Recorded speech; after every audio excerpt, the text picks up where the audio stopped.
Evelyn Carter slammed her loaf down on that wooden table so hard the tin cups rattled, and every woman in that hall turned to stare. Her hands were shaking. Her jaw was set. She was done apologizing for what she carried. She was done shrinking. If they wanted to laugh, then let them laugh, but she was not walking out that door without being seen first. If this story already has your heart, hit that subscribe button right now and drop the name of your city in the comments. I want to see how far this story travels. Stay with me all the way to the end. You will not regret it. The bread had been wrapped in her mother's cloth since 4 o'clock that morning. Evelyn Carter had not slept. She had not even tried. She sat in the dark kitchen of her small farmhouse at the edge of Willow Creek Valley and listened to the sourdough starter bubble in its clay jar, like something alive, like something that remembered what she remembered, and she fed it flour and water the way her mother had taught her, measuring by feel, because the old tin measuring cup had a dent in the bottom that threw off every number. She had made this bread 100 times, maybe more. She made it when she was lonely, which was most days. She made it when the cold came through the gaps in the walls, and the fire wasn't enough. She made it when she missed her mother so much that her chest felt hollowed out, like something had come along and scooped out everything soft and left only the hard edges behind. She would mix the dough and press her knuckles into it and breathe, and for a little while the ache would quiet down enough that she could function. That morning she made it for the Willow Creek Harvest Festival baking contest. She knew what she was walking into. She was not stupid. She was not naive. She had lived in this town for 6 years, and in 6 years she had learned exactly what Willow Creek thought of a woman like her. A large woman, a plain woman, a woman without a husband or a family name that meant anything. A woman who kept to herself on a property that sat too far from the main road for anyone to bother visiting. She had learned it in the small ways first. The way the dry goods clerk always seemed to find something to look at on the shelf behind her head when she asked a question. The way the church ladies thanked everyone else by name after the Sunday potluck, but called her the Carter woman. Among themselves, voices low, like her name was something borrowed that didn't quite fit. The way Margaret Whitmore had once looked at her in the mercantile, and then looked away again so quickly it was almost like she hadn't looked at all, like Evelyn was a piece of furniture that had ended up in the wrong room. But Evelyn was still going to that festival, because this bread was not hers. Not entirely. It belonged to someone who deserved to be remembered in a room full of people, and Evelyn was going to carry it in there if she had to carry it through fire. Her mother, Ruth Carter, had kept the sourdough starter alive for 31 years. She had carried it from Missouri in a sealed jar packed inside a wool blanket. And when they finally arrived in Montana, and the homestead was nothing but cold ground and a leaning shelter, and more sky than either of them had ever seen, her mother had set that jar on the only flat surface they owned and said, "This is how we build something, Evelyn, one morning at a time." She had said it like it was simple. She had said it like she believed it down to the bone. And maybe she had. Maybe that was what faith looked like when it wasn't attached to anything that could be taken away. Ruth Carter died 2 years after they settled in Montana. Fever, fast and mean and final. She was gone in 11 days, and Evelyn buried her in the valley soil and walked back to that cold kitchen and looked at the starter jar on the shelf and sat down on the floor and didn't move for most of the day. She was 22 years old. She had no one. But she kept the starter alive. Every day she fed it. Some days it felt like the only living thing she was responsible for, and some days that was the only reason she got out of bed, because something needed her, even if it was just a jar of wild yeast that didn't know her name. She learned the bread the hard way, the way her mother had begun to teach her before the fever came. She burned it and underbaked it and got the crust wrong for 6 months straight. She cried over failed loaves more times than she wanted to admit. But she kept going. She kept adjusting. She paid attention to the dough the way a good farmer pays attention to weather, not by the calendar, but by feel, by what the air was doing, by how the dough moved under her hands. By the time she was 25, the bread was right. It was not beautiful. It was never beautiful. It was a dark, dense, thick-crusted loaf with a rough surface and a deep, complex flavor that sat in your mouth long after you'd finished eating. It did not look like the bread in bakery windows. It looked like something made by a woman who had been through something and come out the other side still standing. She wrapped it in the cloth that morning. The same cloth her mother had used for cold weather wrapping, faded blue with a small white pattern that had worn down to almost nothing. She held it for a moment before she set it in the basket. She pressed her palms flat against the sides of the loaf, the way you'd press your hands against something warm when you were cold just to feel it. "All right, Mama," she said quietly to the empty kitchen. "Let's see." The Harvest Festival was held in the main hall on Cedar Street, the biggest building in Willow Creek, which was not saying much. It was a long, flat-roofed structure with whitewashed walls and narrow windows that let in strips of thin autumn light. By the time Evelyn arrived, the baking tables were already set up along the back wall, loaded with more food than most of these women made in a week. Decorated cakes with piped frosting that must have taken hours. Pastries with crimped edges and glazed tops. White bread loaves that were identical in their perfection, shaped in tin pans, risen just so golden on top and soft in the middle, the kind of bread that announced immediately that the woman who made it had the time and the resources to make bread that announced things. Evelyn found an open space at the end of the third table and set her basket down.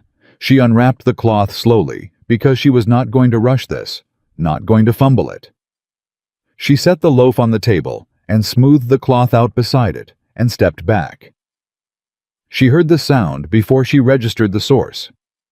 It started as a murmur. Then it sharpened into something else. "Good Lord, what is that? Is that supposed to be bread? It looks like a river rock." Evelyn did not move. She kept her eyes on her loaf and her hands flat at her sides, and she breathed through her nose the way her mother had taught her to breathe when something was trying to knock her down. Margaret Whitmore was the one who walked over. She always walked over. That was her gift. She could locate discomfort in a room the way water locates cracks in stone, and she moved toward it with the specific pleasure of a woman who had never been on the wrong side of a crowd. She was impeccably dressed, as always, in a dark blue dress with ivory buttons, her hair arranged so precisely it looked permanent. She had a husband who owned the largest grain operation in the county, and a smile that never reached the same temperature as her eyes. She looked at Evelyn's bread. She looked at Evelyn. Then she turned very slightly to the women gathered nearby, and she said, "Well, I suppose we're accepting all kinds of entries this year." The laughter was not loud. It didn't need to be. In a room this size, with women this practiced at social cruelty, a low, amused sound carries just as far and lands just as hard. Evelyn felt it in her stomach. A sharp dropping sensation like stepping off a stair that wasn't there. "That crust," one of the younger women said, leaning in close without touching anything, like she might catch something. "Has it already gone wrong, or is it meant to look like that?" "Meant to look like that, I imagine," said another voice behind Evelyn. "Though I can't imagine what the intention was." "Margaret," said a woman named Clara Dobbs, who was not cruel by nature, but had a talent for making cruelty sound reasonable. "Don't you think the judges ought to consider presentation as a criterion? Some of us spent considerable time on that." "Oh, I think the judges will know exactly what to do," Margaret said pleasantly. Evelyn turned her head.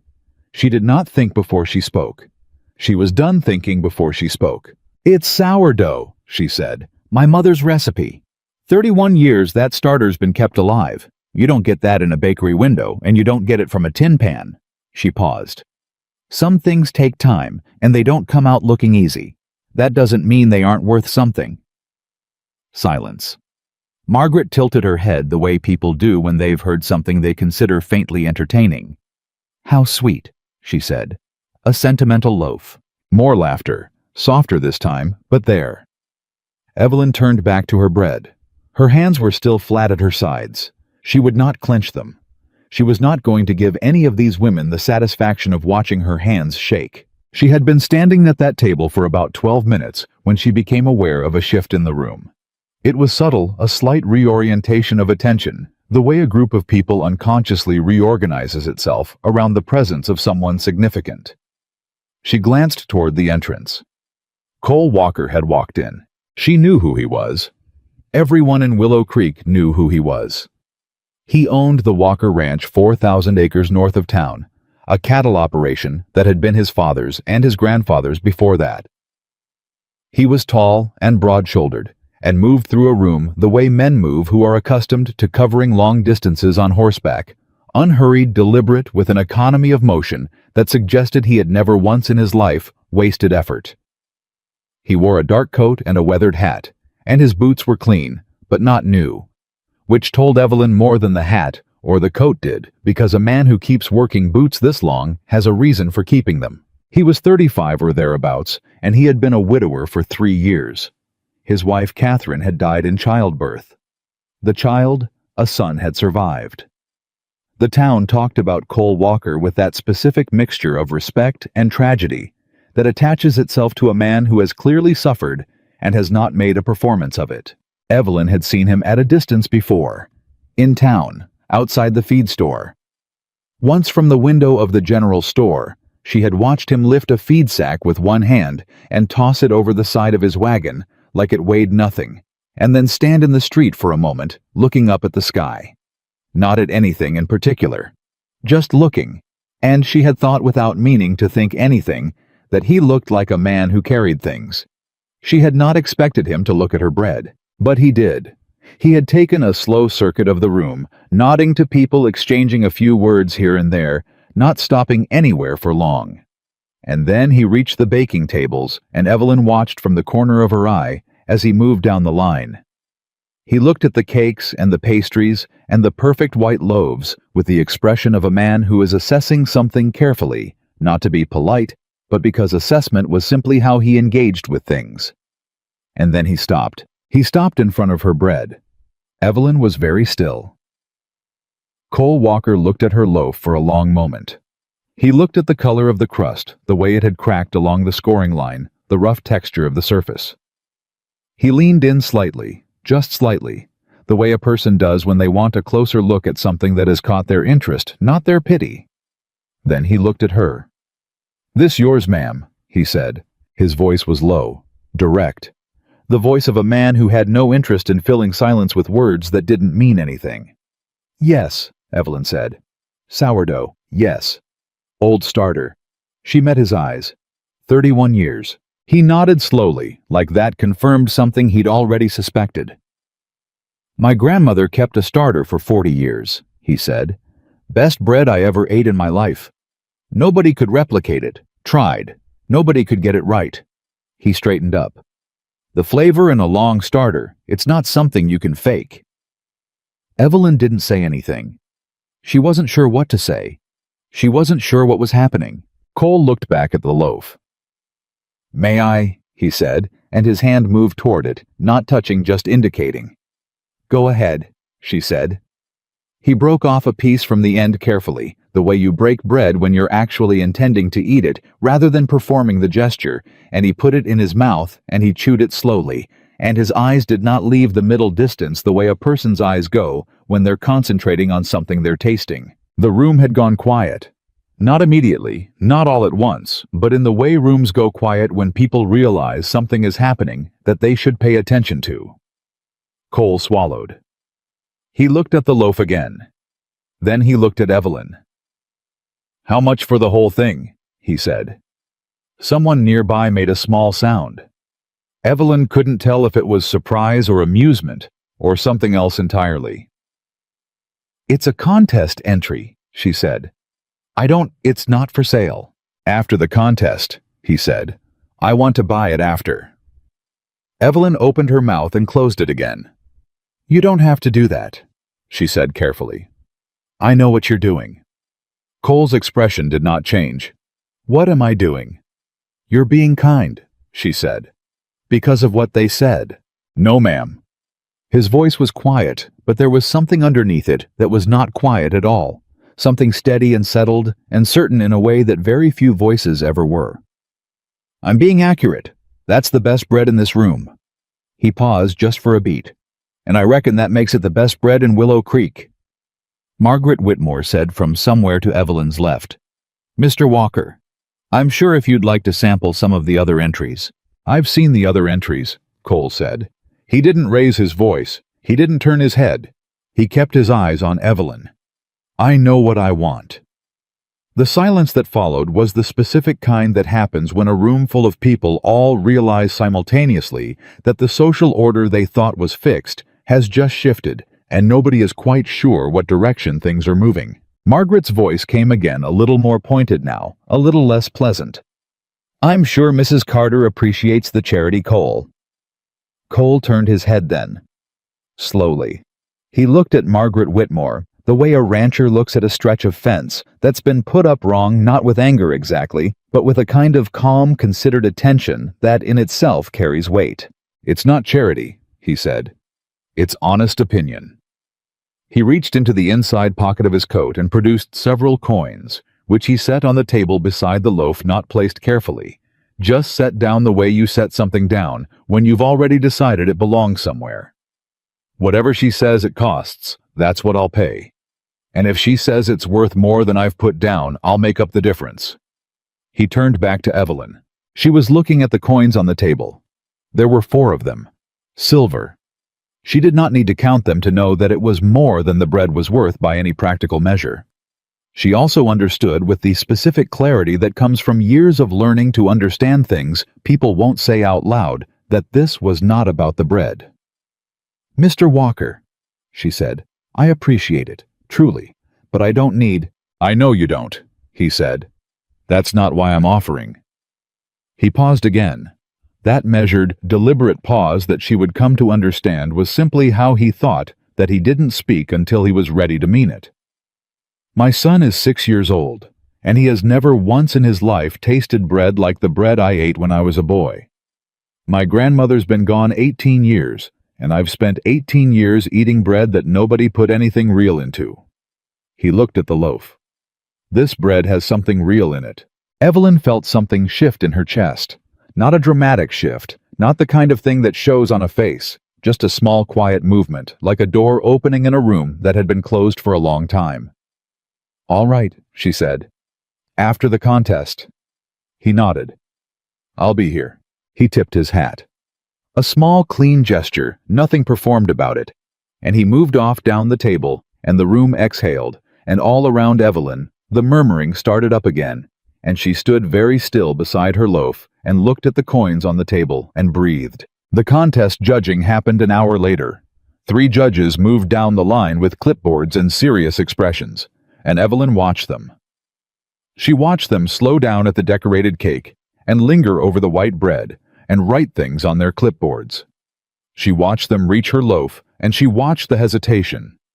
A slight visible hesitation, and she watched one of them tear off a small piece and taste it with the cautious expression of someone who expects disappointment. She watched him blink.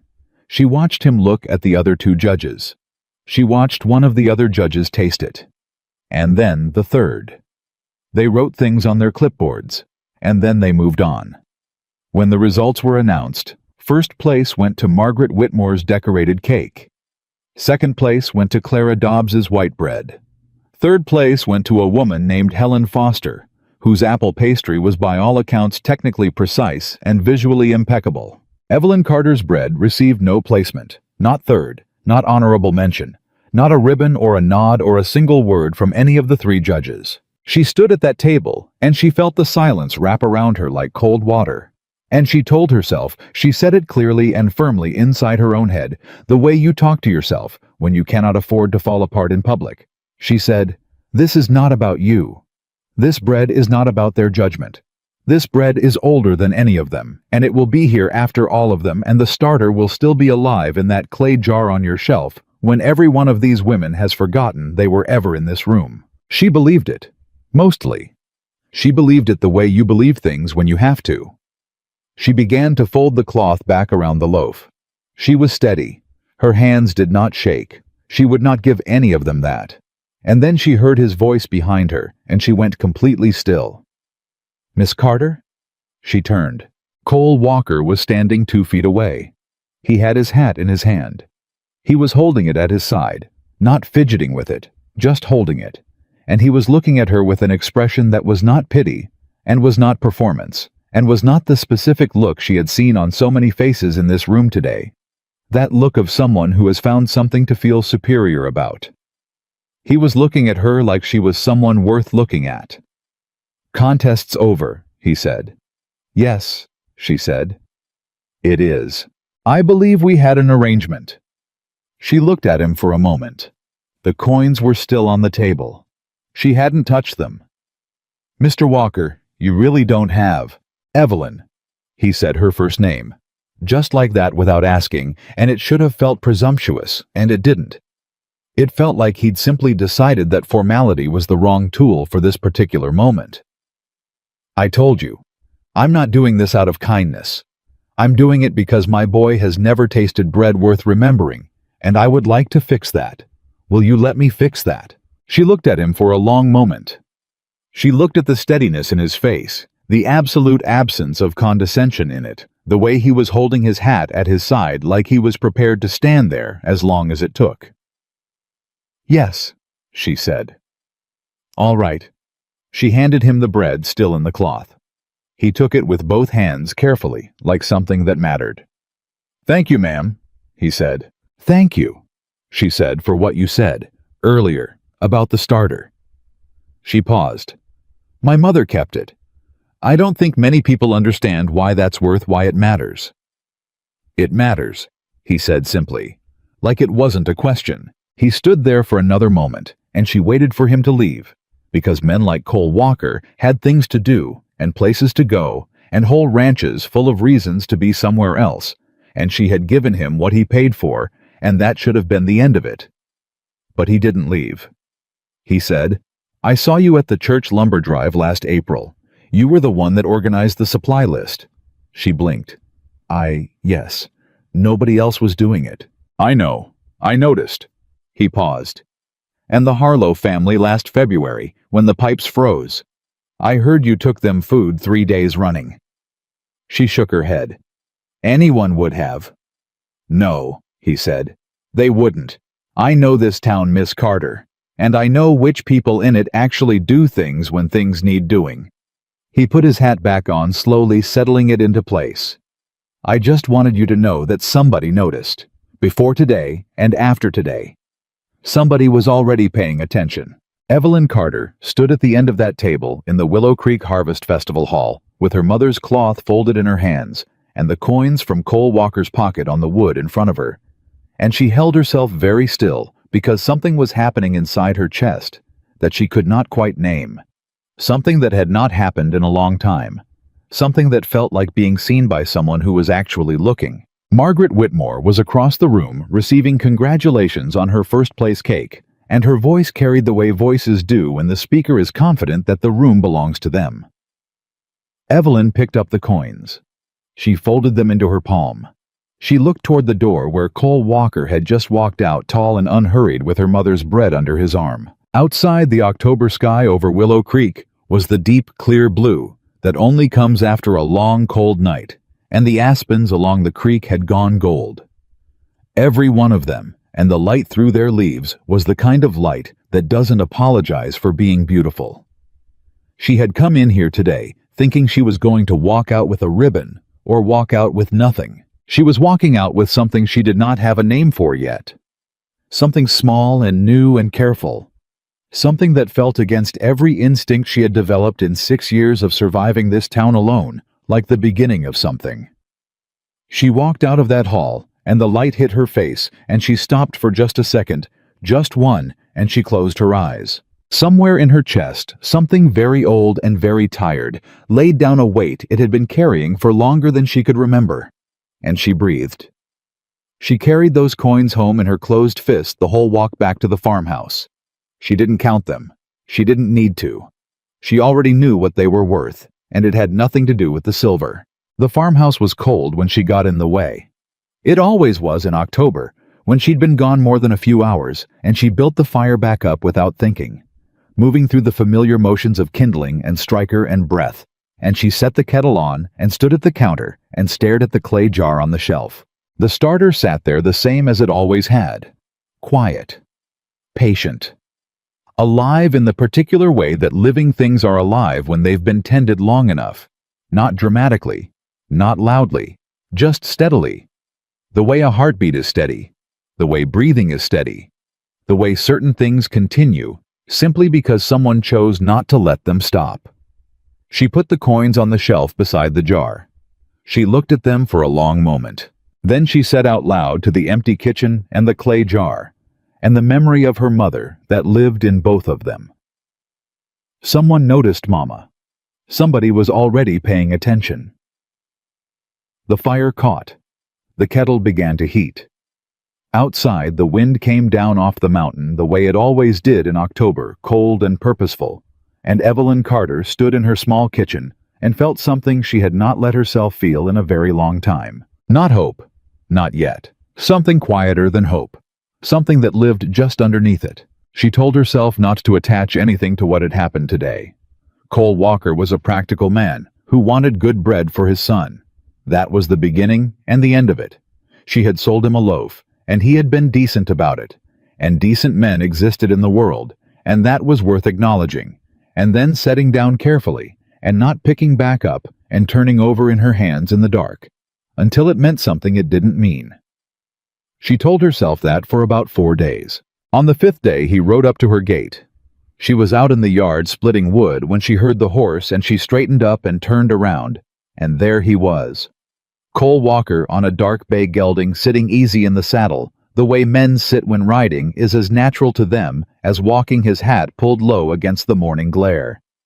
She lowered the axe. He swung down from the horse and looped the reins over the fence post and walked toward her, and he was holding his hat in his hand before he reached her.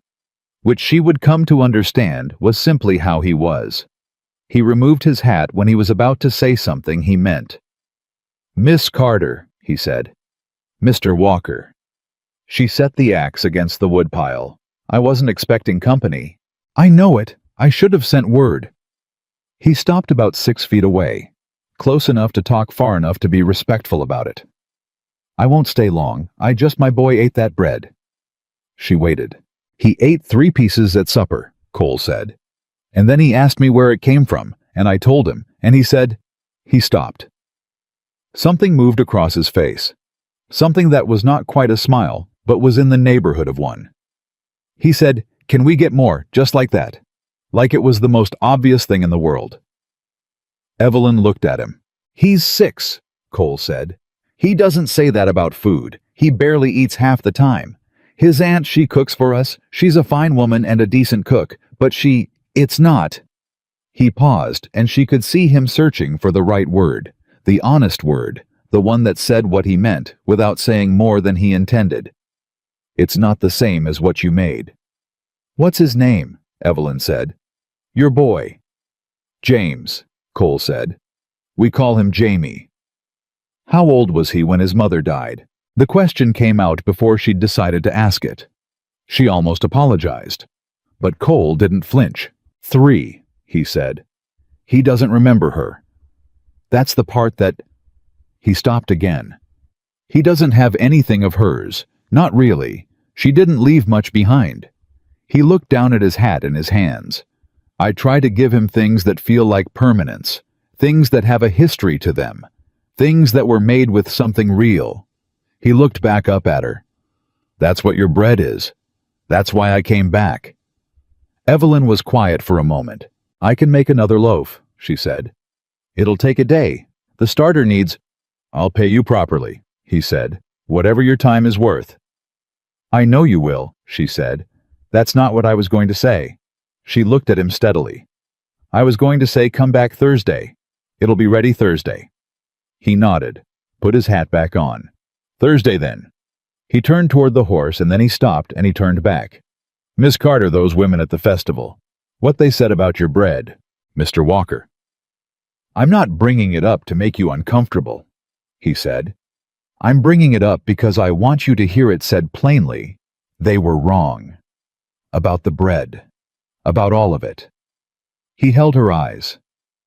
"I've been running cattle for 15 years, and I've learned one thing that's worth anything, and it's this: the things that look the roughest on the outside are almost always the things with the most in them. A man who can't see that doesn't know what he's looking at. Evelyn Carter stood in her yard with her hands at her sides and the cold October wind coming down off the mountain, and she looked at Cole Walker with an expression that she could not have described if someone had asked her to, and she said very quietly, "Thursday."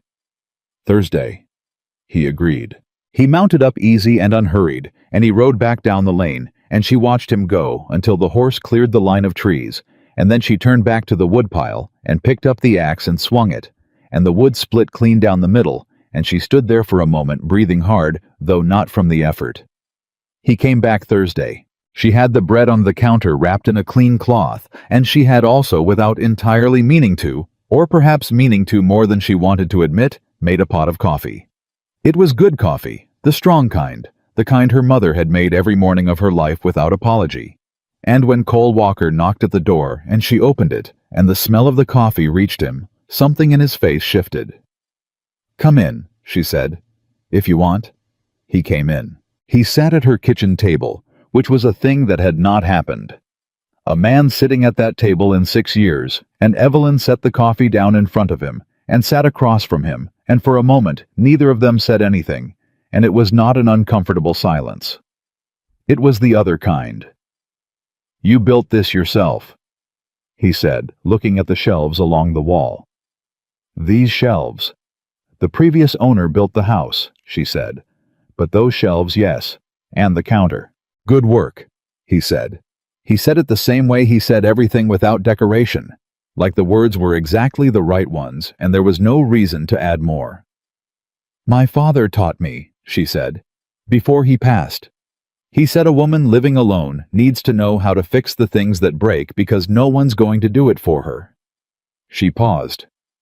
"He wasn't wrong." "No," Cole said. He wasn't.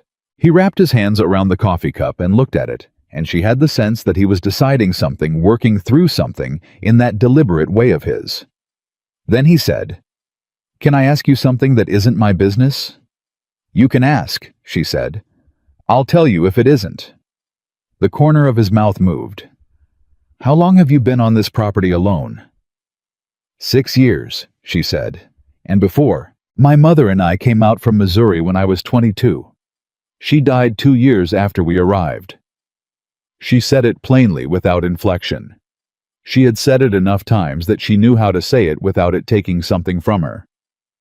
"I've been running this place on my own since then." Cole looked at her across the table. 4 years alone on a homestead this size. It's not so large. It's not small either. He set the cup down. "You dug out the east drainage yourself. I saw the line coming up the lane." She blinked. "You noticed that?" "I notice things about land," he said. "It's what I do. And that drainage line that's not simple work. That's weeks of work." "It was," she said.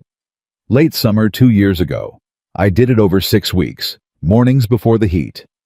"Why?" She looked at him. "Because the field was flooding every spring and I was losing a third of my crop. Why else?" Something in his face changed again. Not the almost smile this time. Something more serious than that. Something that looked like genuine respect, which was different from the performative kind she occasionally received from people who felt sorry for her. "Why does everyone in this town act like you're—" He stopped. He picked his words carefully.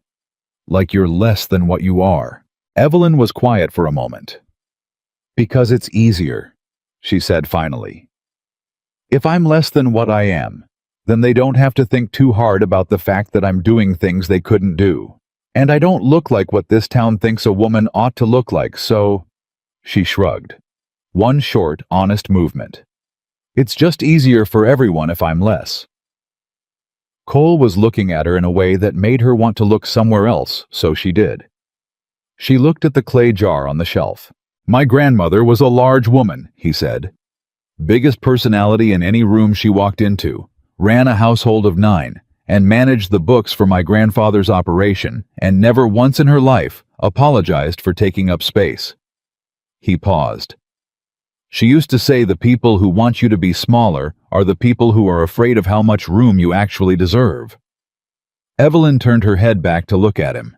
He was watching her steadily. "That's a thing your grandmother said?" she asked.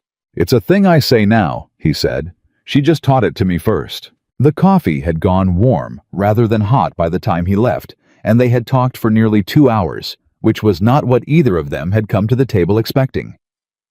He asked her about the farm, and she answered, and she asked him about his ranch, and he answered, and they disagreed twice about cattle management and grain rotation, and Evelyn held her position both times without softening it, because she had the evidence and the experience, and she was not in the habit of backing down from things she knew to be true. The second time she disagreed with him, Cole Walker leaned back in his chair and looked at her and said, Just that. Not defensive, not dismissive, just a man genuinely reconsidering. "I'll look at that differently," he said, and she believed him. He left with the bread and a somewhat larger quantity of her coffee grounds than she had strictly intended to give him because he had asked what kind it was, and she had told him. And he had said he hadn't been able to find it at the Willow Creek Mercantile, and she had said she ordered it from a supplier in Helena, and somehow in the process of explaining that she had wrapped up half her supply and put it in a bag before she fully registered what she was doing. She stood at the door after he rode away and looked at the bag-shaped absence on her counter, and felt warmly quietly, something she was not ready to name. The third visit came 8 days later, and he did not come alone. Evelyn heard 2 sets of hoofbeats and looked out the window and felt her heart do something involuntary when she saw the small figure on the pony riding alongside Cole's gelding. A boy, slight and serious-looking, with dark hair under a too large hat, and Cole's same quality of stillness about him, that particular kind of stillness that is not absence, but attention. She went out to the gate. Cole dismounted and then lifted the boy down from the pony, and the boy stood beside his father and looked at Evelyn with large dark eyes that were doing the same careful work his father's eyes did, assessing, measuring, not unkindly. "Miss Carter," Cole said, "this is James, my son. He wanted to come." Evelyn looked down at the boy. "Hello, James." "Hello, ma'am," the boy said, serious as stone. "My pa says you make the bread." "I do," she said. "He says it's the best bread in Montana." "He said that, did he?" "Yes, ma'am. He says things he means." Evelyn looked up at Cole, who was watching this exchange with an expression that was the closest thing to unguarded she'd seen on his face, and she looked back down at Jamie and said, "Well, your pa has good taste. Do you want to come in and see how it's made?" The boy looked at his father. Cole nodded once. The boy looked back at Evelyn. "Yes, please," he said. And that was how Jamie Walker ended up at Evelyn Carter's kitchen table at 10 o'clock on a Tuesday morning, watching her feed the starter with the concentration of a child who has been told something is important and has decided to take that seriously.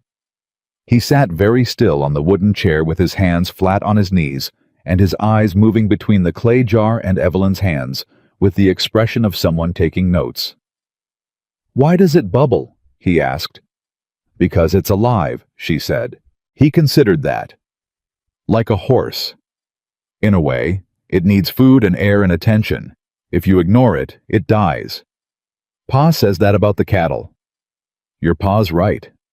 "He usually is," Jamie said without any particular pride, just as a statement of fact. "Sometimes he's wrong, though. He doesn't think so, but sometimes he is." Evelyn kept her face neutral. She did not look at Cole, who was leaning against the doorframe with his arms crossed and his hat in his hands. "What does he get wrong?" she asked the boy.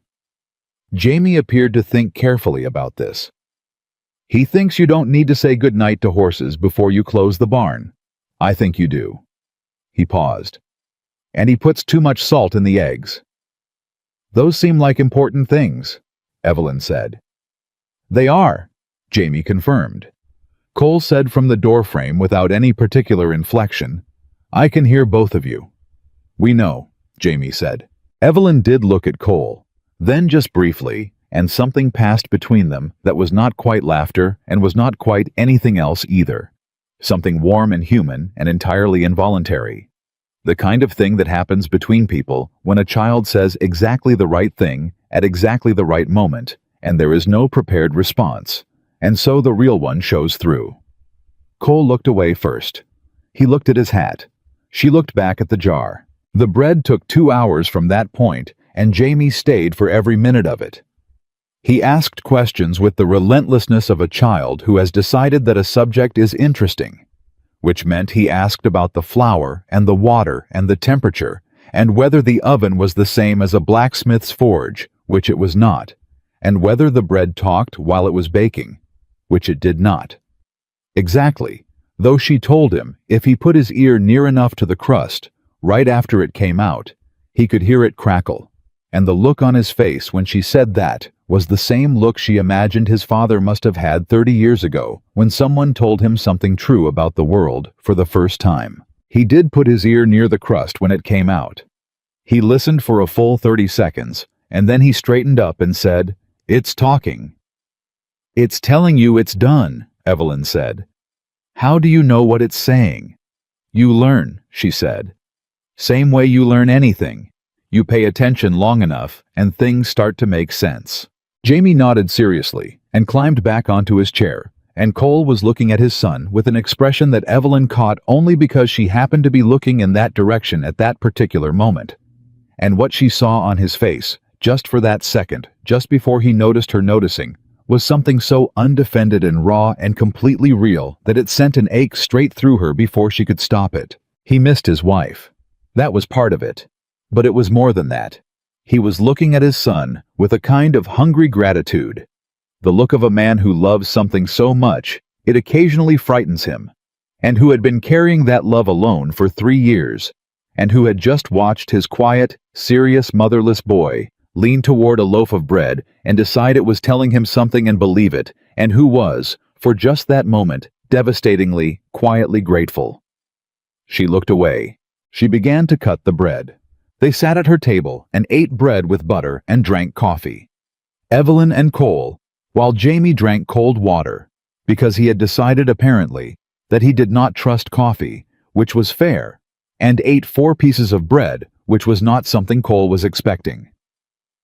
"He ate 3 last time," Cole said, watching his son with visible satisfaction. "You've done something." "It's good bread," Jamie said, apparently considering this a full and complete explanation. "It is," Cole agreed. He looked at Evelyn. "It is?" he said again, and he meant more than the bread, and she knew it, and she felt her face do something she couldn't control. Something warm that moved up from her neck, and she looked down at her plate. They stayed 3 hours. It was the longest 3 hours she had spent in company in years. And when Cole finally said they needed to get back, the light was going. The ride home was an hour he had fencing to check before dark. Jamie slid off the chair and went to the door and then turned back and said with the solemnity of a child making a formal statement, "Miss Carter, this was a good visit." "It was," she agreed. "Can we come back?" She looked at him. She looked at his father standing beside him, not answering for him, letting the question sit exactly where the boy had put it, which was directly and without maneuvering, which was, she was beginning to understand simply how the Walker men operated. "Yes," she said. "You can come back." Jamie nodded, satisfied, and went to his pony, and Cole paused at the door and looked at her and said very quietly, "Thank you for how you were with him. He's a remarkable child," she said. "I know." He settled his hat. His mother would have, she'd have been. He stopped. He looked at the floor for a moment, then back at her. "Thank you. Come back Thursday," she said. "I'll have fresh bread and I'll show him how the scoring works. He'll want to know about the scoring." Something moved through Cole Walker's expression, something complicated and layered and deeply human, and he said, "Thursday." He walked out and she watched from the doorway as he mounted up and checked that Jamie was secure on the pony, and they rode down the lane together. The tall man and the small boy. And the last thing she saw before the trees took them was Jamie talking enthusiastically from the movement of his hands, and Cole leaning slightly toward him to listen, and the sight of it did something to her chest that she pressed her hand flat against the doorframe to contain. Thursday came, and the Thursday after that. By the 3rd Thursday she stopped calling him Mr. Walker, and he stopped calling her Miss Carter, and that itself felt like a threshold crossed, though neither of them said so. "Cole," she said one morning over coffee, "do you know what Margaret Whitmore told the minister's wife about you?" He looked up from his cup. "I generally make a point of not knowing what Margaret Whitmore says about anything." "She said you've gone peculiar," Evelyn told him. "She said a man of your standing spending his Thursday mornings at a farmhouse on the edge of the valley is a sign of some kind of spell, and she's worried for you." Cole was quiet for a moment. "Worried," he said. "Apparently, Margaret Whitmore," he said slowly, "has spent 40 years organizing the social life of this town around the principle that the right people associate with the right people and everyone else stays where they belong." He set his cup down. "The idea that I might want to spend my Thursday morning somewhere she didn't assign me to be is not a sign of a spell. It's a sign that I disagree with her system." Evelyn looked at him. "I've disagreed with it a long time," he said. "I just haven't had a particular reason to demonstrate it until now." She didn't say anything to that. She didn't need to. But then came the morning late November, the first real cold of the season, when Evelyn arrived at the general store to find Margaret Whitmore already there, and not alone, and not in a mood to perform the version of social politeness that they had both been managing at a functional distance for the past several weeks. She was with two other women, Helen Foster and a woman named Ada Chambers, whose husband had sat on the town council for a dozen years, and who therefore believed herself to be in possession of a certain social authority that she was always looking for opportunities to deploy. Evelyn was at the counter getting her order together when Margaret's voice came not whispered, not even lowered. "I understand she's been entertaining Cole at her property," Ada said. "Regularly," Margaret confirmed. "Well," Helen Foster's voice had the quality of a woman who is uncomfortable but not uncomfortable enough to leave. "He's a grown man. He can make his own choices." "He's a grieving man," Margaret said. "And grief makes people do things they wouldn't otherwise consider." A pause. I don't doubt she's kind in her way. But she is not the right kind of woman for Cole Walker. His children deserve better than that."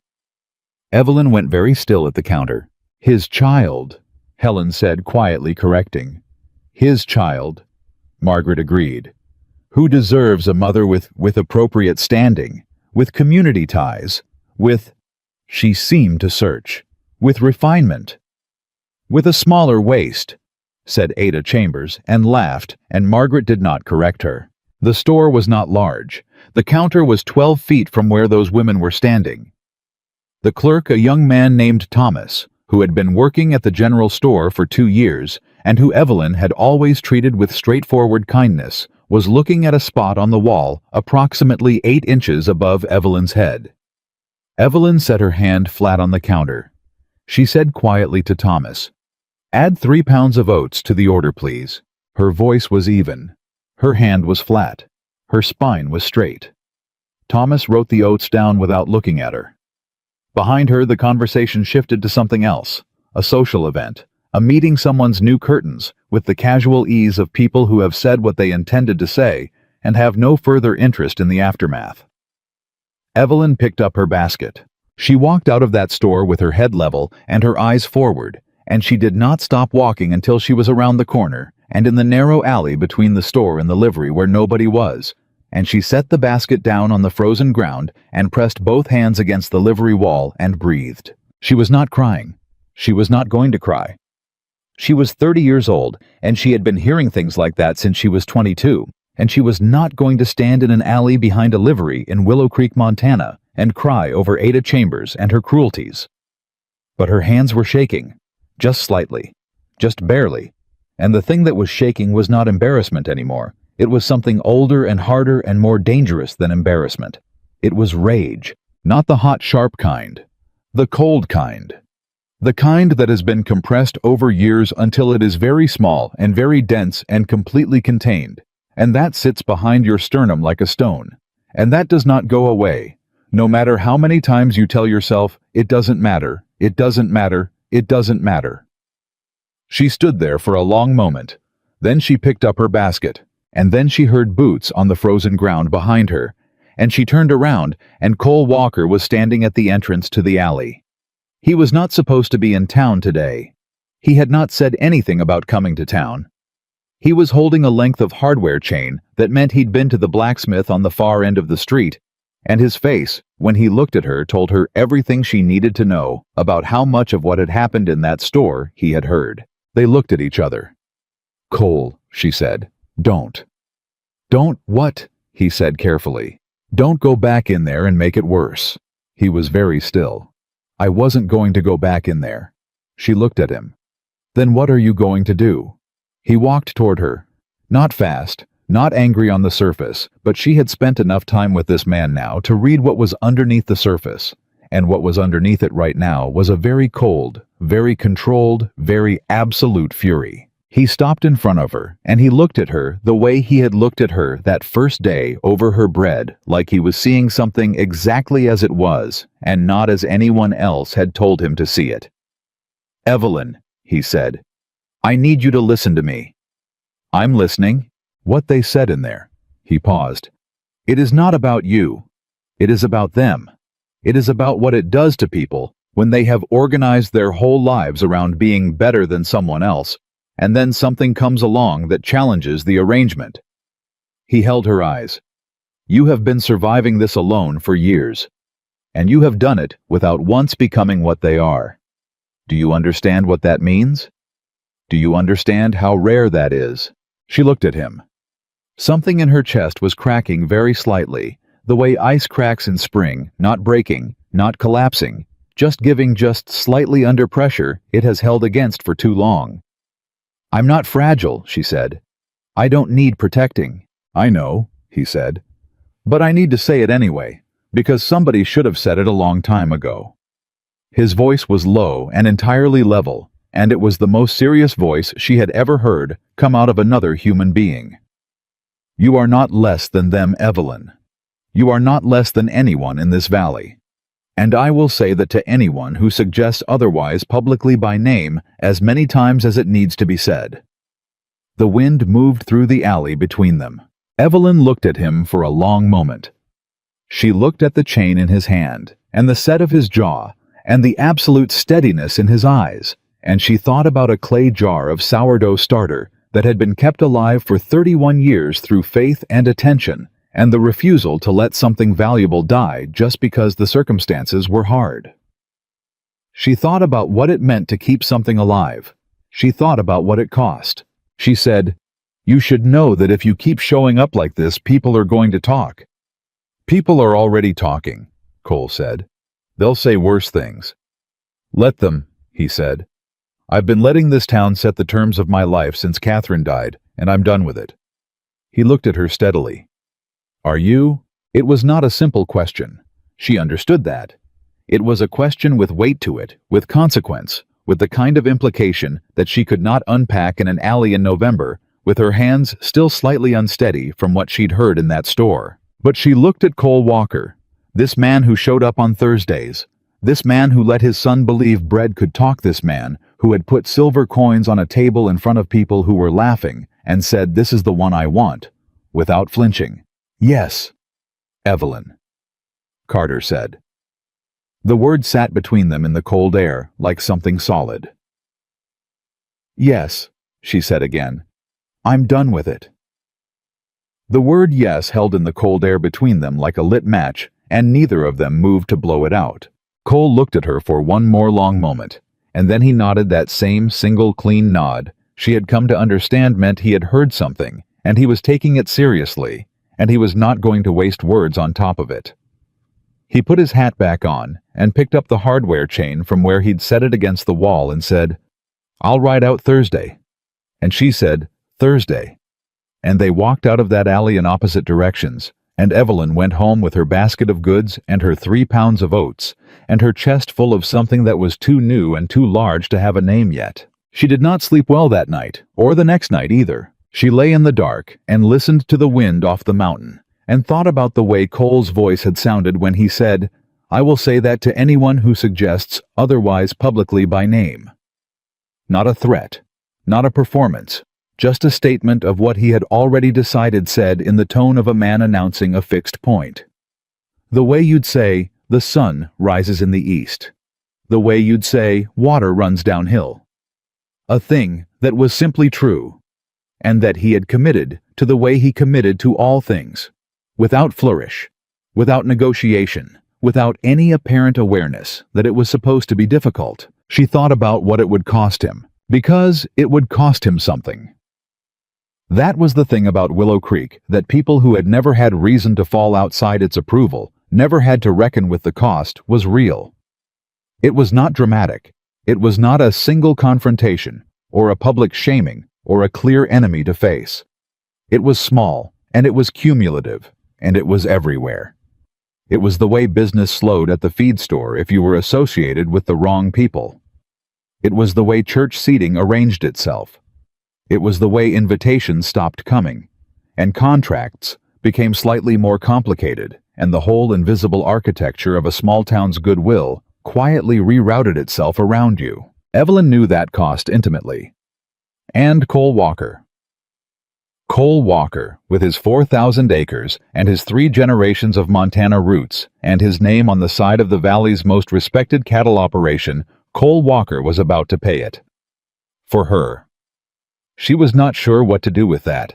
Thursday came cold and bright, and he rode up at 9 in the morning as usual, and Jamie was with him again, which had become the pattern Jamie almost always came, which Evelyn had stopped trying to read anything particular into, and had simply begun to enjoy for what it was, which was one of the finer things that had happened to her Thursday mornings in recent memory. Jamie walked in ahead of his father, and went directly to the clay jar on the shelf, with the focus of a child checking on something he considers partially his responsibility. And he said, "It looks good," with evident satisfaction, and Evelyn said, "It's been good this week." And Jamie climbed up onto his chair and folded his hands and waited to see what they were making. Cole came in behind him, and he looked at Evelyn, and she looked at him, and they had a brief entire conversation, with no words in it, which amounted to, "Are you all right?" and "Yes," and "Are you sure?" and "Yes," and "All right then." And they moved on to coffee. That morning she taught Jamie how to score the dough. She gave him a small knife dull-backed enough to be safe, sharp enough to matter, and she showed him the angle, and the depth, and the motion, and he practiced on a small piece of extra dough she'd set aside for exactly that purpose, his tongue between his teeth, his small face compressed with concentration. His first score was crooked. "It went sideways," he said, unhappy. "They all do the first time," she said. "Did yours?" "My first 50 went sideways," she said. He considered this. "How do you get it straight?" "You do it again," she said. "And then again. And you pay attention to what you're doing wrong each time until doing it right becomes the thing your hand knows how to do." Jamie looked at the crooked score in the dough. Then he looked at her. "Can I try again?" "That's why I gave you extra," she said. He tried again. Still not straight, but closer. He tried a third time and got it close enough that Evelyn said, "There. That's the one. See how different that felt." "My hand knew," Jamie said with a kind of wondering seriousness that stopped her for a second. "Your hand knew," she confirmed. Cole from across the kitchen. "He's going to want to score every loaf from now on." "Good," Evelyn said. "It needs doing." She did not look at Cole when she said it, but she felt his eyes on the side of her face, and she felt the warmth of them, and she kept her attention on the dough. The bread went into the oven. Jamie was persuaded to eat something while they waited eggs and toast, and he ate with the focused efficiency of a child who views meals primarily as a practical requirement, and would prefer to be doing something else, and then immediately asked if the bread was done yet. And Cole told him no, and he asked again 8 minutes later, and Cole told him no again. And Evelyn said, "Come here," and brought him to the oven, and told him to listen, and he put his ear to the side of the oven, and his eyes went wide. "I can hear it," he said. "That's the heat working," she told him. "The bread's building itself right now. You can hear it if you pay attention. Like it's growing." Exactly like that. He stood there with his ear against the oven for a full minute, entirely, still, entirely absorbed, and Cole stood in the kitchen doorway, watching his son listen to bread bake with the expression of a man who is filing something away in his memory, very carefully, making sure he doesn't lose it. It was that day, that ordinary, warm, bread-smelling Thursday morning, that Margaret Whitmore chose to pay a visit to the Walker Ranch. They didn't know about it until afterward. Cole found out that evening when his housekeeper, a steady woman named Mrs. Pierce, who had been with the Walker family for 11 years, and who Evelyn would later come to understand was one of the finest people in the entire valley, sent a message out to the east pasture where Cole was working. The message said, "Mrs. Whitmore came calling today. She brought a woman with her I did not recognize. They asked questions about your schedule and about the Carter property. I told them I don't discuss Mr. Walker's schedule. They left something on the front table that you should read before Jamie sees it." Cole read that note standing in the east pasture in the early dark, and he folded it once and put it in his coat pocket and finished the fence line he was working on because he had learned a long time ago that reacting to provocations immediately was almost always worse than finishing the work in front of you first. He got home, saw Jamie fed and settled with Mrs. Pierce, and went to the front table. What Margaret Whitmore had left was a letter. Handwritten on her ivory stationery, sealed, addressed to Cole Walker in the precise, controlled penmanship of a woman who had practiced her handwriting the way other women practice their social weaponry because they were the same thing. He read it standing at the table. It took him about 2 minutes. He set it down. He stood there for a moment looking at the wall. Then he went to his desk, took out paper, wrote a response that was 4 sentences long, sealed it, and asked Mrs. Pierce to have it delivered to the Whitmore house first thing in the morning. He did not tell Evelyn about the letter that week. He did not tell her the following Thursday either. He told himself he was waiting for the right moment, and some part of him knew that wasn't entirely true. Some part of him was waiting because he was not sure how she would react, and he had gotten very used to her reactions mattering to him, which was itself a thing he was still finding his footing around. He told her the third Thursday after the letter arrived in early December, when the first real snow had come down off the mountain, and the valley was quiet and muffled, and the kind of cold that made a warm kitchen feel like a mercy. Jamie was in the corner, working on a puzzle Mrs. Pierce had sent with them, and Cole said very quietly so. Only Evelyn could hear, "I need to tell you something." She looked at him over her coffee. "Margaret Whitmore came to my house," he said. 6 weeks ago. She left a letter." Evelyn set her cup down. She outlined, Cole said, choosing every word precisely, "her concerns about my relationship with you. Her argument was essentially that you are not suited to the Walker family's standing, that Jamie deserves better, that my late wife's memory deserves better." He paused. "She suggested that if I continued in this direction, she would feel it necessary to raise the matter with the church deacon and the town council chair, both of whom are personal friends of her husband." The kitchen was quiet. The puzzle pieces clicked softly from the corner. "She threatened you," Evelyn said. "She tried to," Cole said. "She doesn't have anything to threaten me with. My land title is clean, my business is solvent, and I don't owe Robert Whitmore anything." He looked at her steadily. "But I wanted you to know, because it will get worse before it gets better. She's not going to stop, and I need you to know that going in." Evelyn looked at her hands on the table. She turned them over, looked at her palms. Broad, calloused, capable hands, the hands of a woman who had spent years doing things that needed doing with no one to help her do them. "What did you write back to her?" she asked. Cole's expression shifted, just slightly, that almost thing that wasn't quite a smile. "I told her that my schedule and my associations were my own business, that if she wished to take her concerns to the deacon or the council chair, she was welcome to, but that I did not expect to change my behavior on that account, and that I would appreciate it if she did not come to my home again without an invitation." Evelyn stared at him. "Cole, I meant every word of it. I know you did. That's—" She stopped. She looked at him for a moment with an expression he couldn't quite read. Then, "That's going to make things very difficult for you."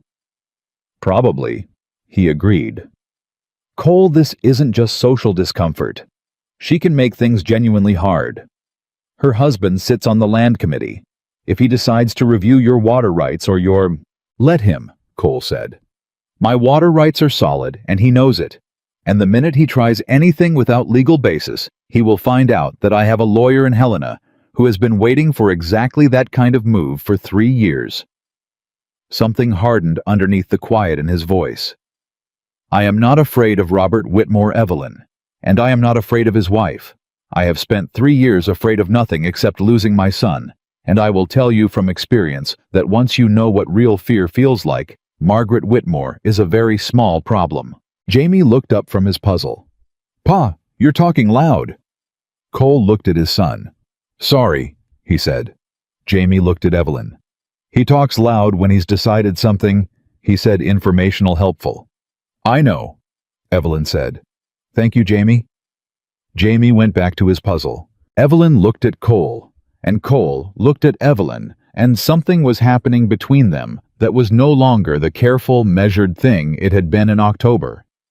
No longer the sensible thing she had been telling herself to keep it as. And she could feel it happening, and she could feel her own resistance to it, and she could feel that resistance losing, and she was not entirely sure how she felt about that. She was sure about one thing: she was not going to let this man face Margaret Whitmore's machinery alone. "All right," she said. "All right," he said.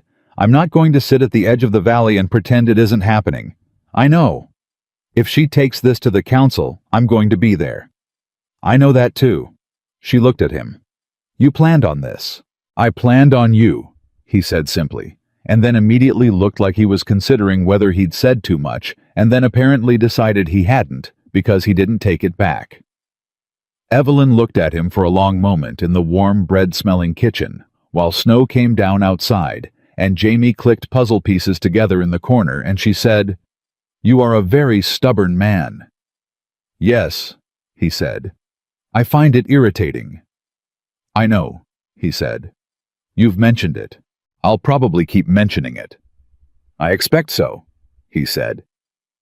And there it was, the thing that wasn't quite a smile fully committed to, now real, reaching his eyes, and she felt it land somewhere in her chest, with a warmth she had entirely given up the pretense of not feeling. The trouble Margaret Whitmore had been building did not come all at once. It came the way trouble in a small town always comes incrementally socially, through 100 small adjustments that each seemed minor individually and were devastating collectively. The feed store. Thomas Giles, who owned it and who had always been perfectly civil to Evelyn, began to be less available when she came in. Not rude, just slow, just slightly inattentive. Just the kind of treatment that made the transaction take twice as long as it should, and left her standing longer than necessary before anyone acknowledged she was there. The church. Evelyn did not place much social weight on the church, but she attended regularly because the minister was a decent man, and because she had made a habit of it, and habits were in her experience the architecture of a life. After Margaret's campaign began, she noticed that the pew she usually sat in was consistently occupied when she arrived, though it had never been occupied before. She sat elsewhere. The following week, that pew was occupied too. She sat in the back. The minister noticed. He was a quieter man than the politics of his congregation sometimes required him to be, but he was not blind. He came to Evelyn after the service one Sunday and said quietly, "Miss Carter, I want you to know that this church has no position on who sits where, and never will while I'm standing at that pulpit." "Thank you, Reverend," she said. "I also want you to know," he said slightly more carefully, "that there are people in this congregation who do not share Mrs. Whitmore's opinions. They are perhaps less vocal about it, but they are there." She thanked him again and went home, and she thought about that as she fed the starter that afternoon. Less vocal. Less vocal was different from silent. Less vocal meant there was something to speak, and people who might be moved to speak it under the right circumstances. She was thinking about that when the real blow landed. It came on a Tuesday in late December, 2 days before Christmas. And it came not from Margaret Whitmore directly, but from a man named Gerald Holt, who was the Willow Creek representative of the Territorial Land Registry, and who had until that point been a largely invisible figure in Evelyn's life. He came to her door in the morning with a document. Official looking. Territorial seal at the top. He was apologetic. He was almost genuinely apologetic, which made it worse somehow. He told her that there had been a review of the homestead records for properties in the East Valley, and that it had come to the registry's attention that her original claim documentation had a discrepancy. The acreage recorded in the original filing did not match the survey markers currently in place, and under territorial regulations, a discrepancy of that nature required a formal resurvey before the claim could be confirmed. Until the resurvey was completed, her title was in provisional status. He left her the paperwork. She closed the door and stood in her kitchen and read every line of it 3 times. She had filed that claim herself 6 years ago, with her mother still alive, to help her navigate the process. She had kept every document. She had the original survey maps. She had the correspondence with the registry office. She had all of it in a box under the floorboard beneath her bed because her mother had told her to keep it safe, and her mother had been right about most things that mattered. Her hands were not shaking. She was past shaking. She put on her coat. She walked to town. She went directly to Gerald Holt's office on the main street, and she walked in without knocking, and she set her original filing documents on his desk in a neat stack, and she said, "Mr. Holt, I'd like to show you something." Gerald Holt looked at the stack of documents.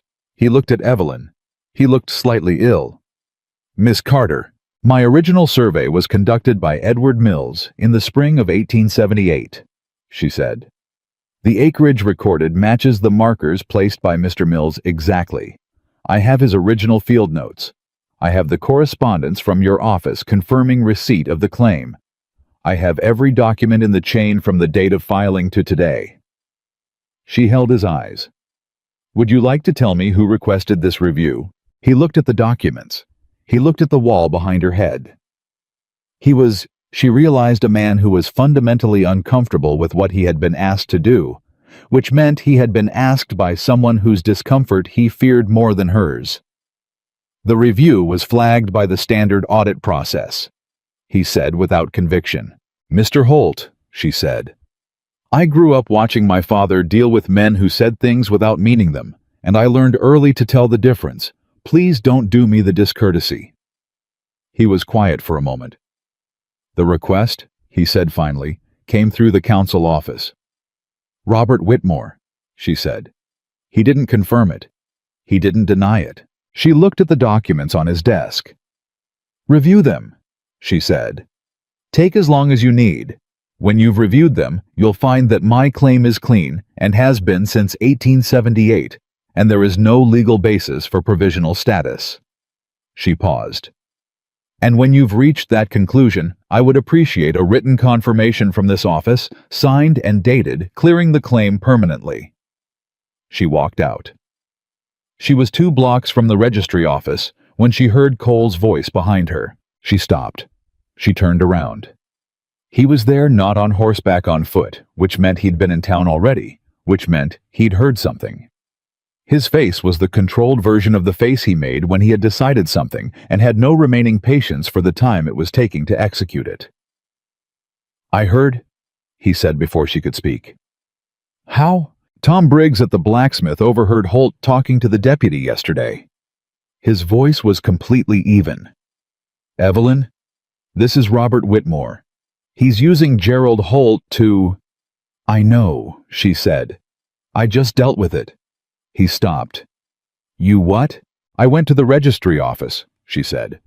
"I showed Holt my original documents. I asked for a written confirmation clearing the claim." She looked at him steadily. "My paperwork is clean, Cole. It always was. This is harassment, not a legal problem. And now Holt knows that I know, and he also knows that if he doesn't produce that confirmation, he has a real problem on his hands." Cole Walker looked at her. He stood in the December street and looked at her, and something moved through his expression that was more complicated than she expected. There was relief in it, and there was admiration, and there was something else underneath both of those. Something that looked very much like a man arriving at a conclusion he had been approaching for a long time and finally stepping across the threshold. "I was coming to help," he said. "I know," she said. "I appreciate it." "You didn't need it." "I didn't need it this time," she said. "That doesn't mean I won't need it." She looked at him carefully. "It also doesn't mean it didn't matter that you were coming." He held her eyes. "Evelyn," he said. "Cole," she said in the same tone. They were standing in the middle of the street in Willow Creek, Montana in December, in plain view of anyone who happened to be looking, which was by reasonable estimation most of the town. He reached out and took her hand. Not the way you take someone's hand to escort them somewhere. The way you take someone's hand when you've decided something, and you want the deciding to be a thing you do together. She looked down at their joined hands. She looked back up at him. "People are going to see this," she said. "Yes," he said. "That's what you want." "I want you to know where I stand," he said. "This is where I stand." There was a sound, a sharp intake of breath from somewhere to their left. She didn't look. She didn't need to. She could feel the attention of the street landing on them like a change in weather pressure. And she knew that within the hour, this moment would have been described to Margaret Whitmore in accurate and comprehensive detail. Good, she thought, with a clarity that surprised her. Let her see it. Let all of them see it. She did not pull her hand away. "I should warn you," she said, "that I am not easy to live alongside. I have opinions about everything, and I do not soften them on request, and I repaired every broken thing on my property myself for 4 years, which means I have strong ideas about how repairs should be done, and I will tell you if you're doing something wrong." "I know," he said. "You've already told me twice about the fence post spacing." "The spacing was wrong." "The spacing was fine." "It was not fine, Cole, and you know it."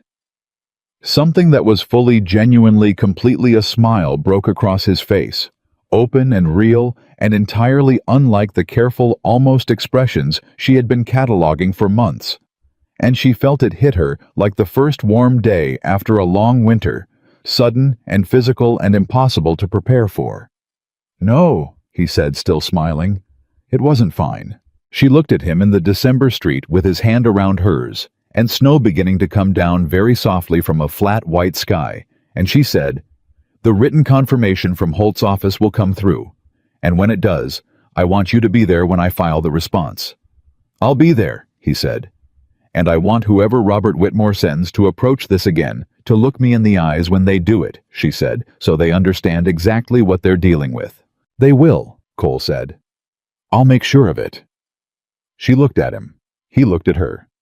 The snow came down between them soft and unhurried, and Cole Walker held Evelyn Carter's hand in the middle of Willow Creek's main street on a Tuesday in December, and every person who saw it understood without a single word being said that something had shifted in this town's arrangement of who stood where and who stood with whom. And from the window of the Mercantile across the street, Margaret Whitmore stood and watched and felt for the first time in a very long time the specific and unfamiliar sensation of having miscalculated badly. She let the curtain fall. She turned away from the window. Her hands, for the first time in years, were not entirely steady. The written confirmation from Gerald Holt's office arrived 4 days after Christmas. It came in an official envelope with the territorial seal. And it was everything Evelyn had asked for, signed dated the claim cleared permanently. Language that left no room for any future challenges on the same grounds. She read it standing at her kitchen counter in the early morning, still in her coat from the walk to the post office, the starter jar breathing quietly on the shelf beside her. She read it twice. Then she folded it carefully along its original crease and set it on the table and made coffee. She was not celebrating, not yet. She understood enough about how men like Robert Whitmore operated to know that a setback was not a retreat. He had tried one avenue and found it blocked, which meant he would look for another, and the next one might not come with advance notice and official paperwork. The next one might come sideways in the dark, in the form of something she couldn't document and couldn't argue against in a registry office. She thought about that while the coffee heated. She thought about what her mother would say. Ruth Carter had been a woman who believed in preparing for what you could see coming and trusting yourself to handle what you couldn't. She had also believed in the specific power of doing things in public in front of witnesses, because a thing that happened in front of witnesses had a different weight than a thing that happened in private. A thing in front of witnesses became real in a way that private things, however true, could never quite achieve. Evelyn picked up the confirmation letter. She put it in her coat pocket, and then she went to find Cole Walker. He was at his south pasture fence line when she rode up his back to her, working a post with focused efficiency, the kind of work a man does when his hands know what they're doing, well enough that his mind can be somewhere else. He heard the horse and turned, and when he saw her, he set the post driver down and walked over without being asked, which was simply how he was. She handed him the letter without preamble. He read it. He looked up. "Clean," he said. "Completely," she said. He handed it back. "Robert Whitmore is going to be unhappy about this." "I expect so," she said. "Cole, I've been thinking about what comes next." "So have I," he said. "I don't think we should wait for it." She held his eyes. "He's used the registry, the social pressure, the church channels, the feed store business. He's tried to isolate me legally and socially, and he's failed at both. What does a man like that do when the small moves don't work?" Cole was quiet for a moment. He picked up his work gloves from the fence post and turned them in his hands. "He goes after something that matters," he said. "Not to you, to me." "The ranch," she said. "Or Jamie," he said. And his voice went to a different register entirely. Not louder, not harder, but deeper. The way a sound goes when it comes from somewhere fundamental. If he can find a way to suggest I'm being reckless with my son's welfare, by choosing you, by bringing you into his life, who would he take that to? "The county family court sits in Helena," Cole said. "It's rarely invoked, but it exists. A man with Robert Whitmore's connections and Robert Whitmore's money can put pressure on a judge to at least look at a petition." His jaw tightened. "It would go nowhere. I know that. But the damage wouldn't be in the outcome, it would be in the process. It would be in people hearing that there was a question raised about my fitness as a father." Evelyn felt something cold move through her that had nothing to do with the winter air.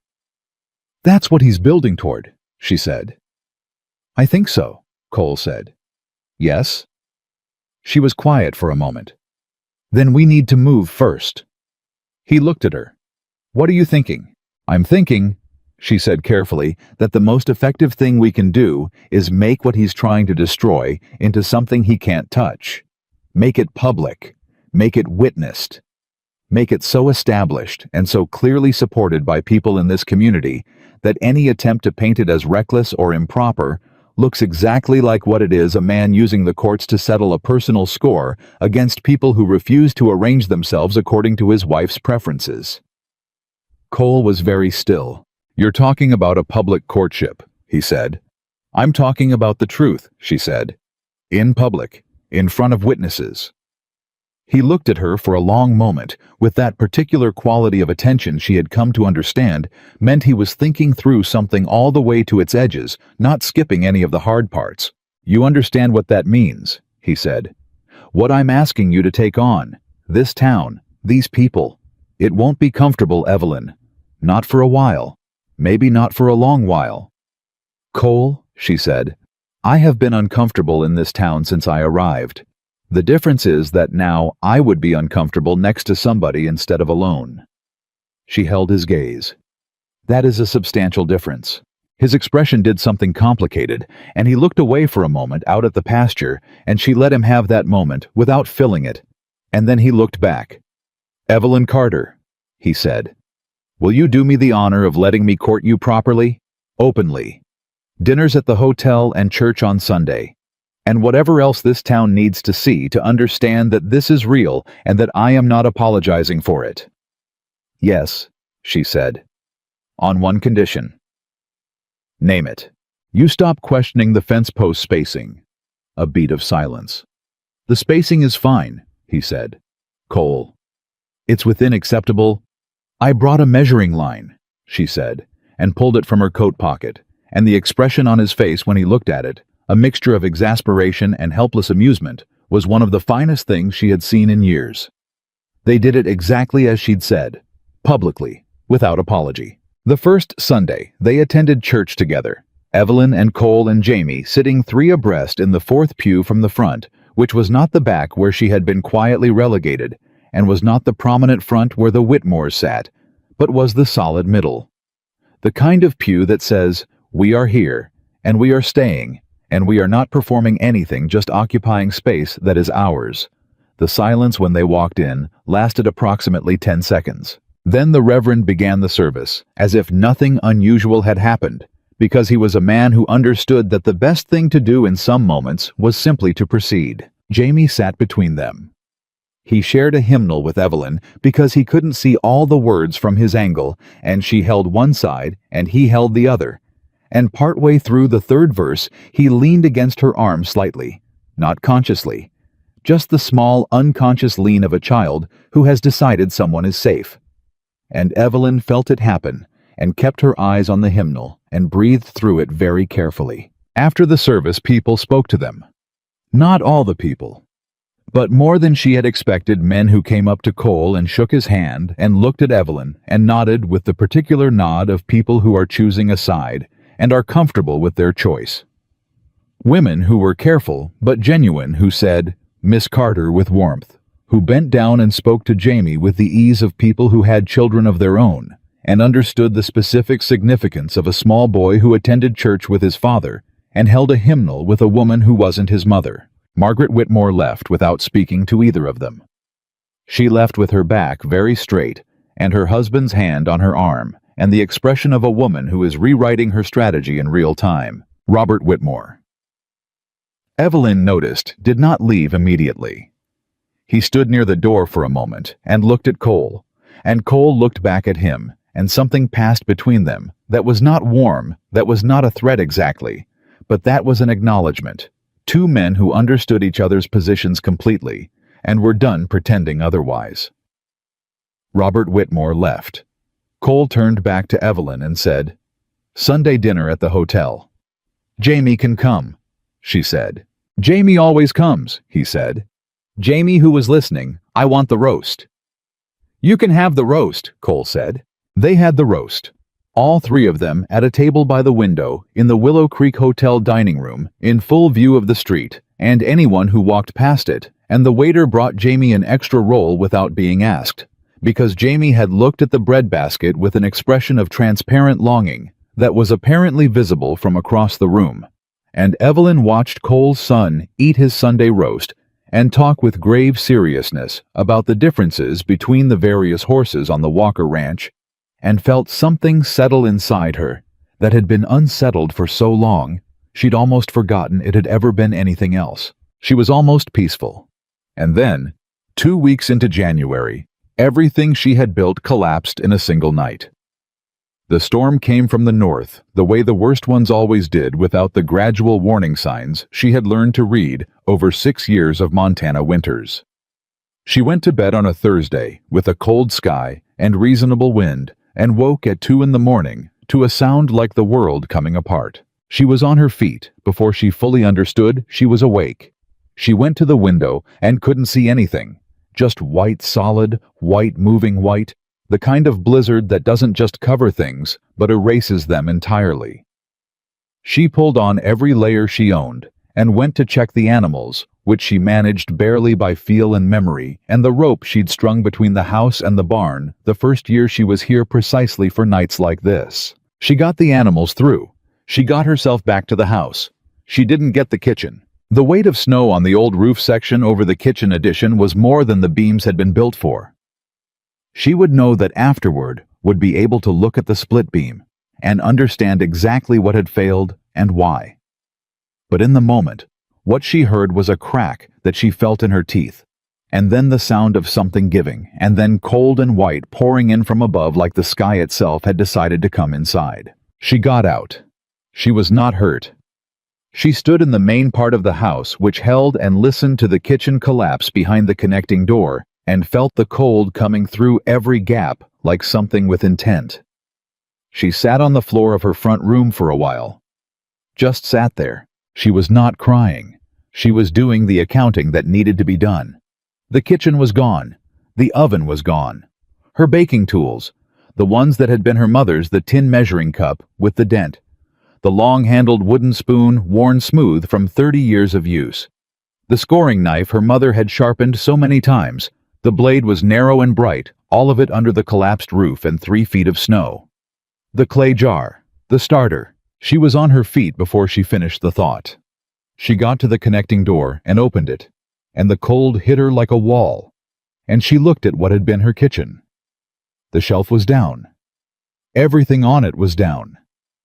The clay jar was somewhere under the beam, and the snow, and the pieces of old roof. She went in anyway.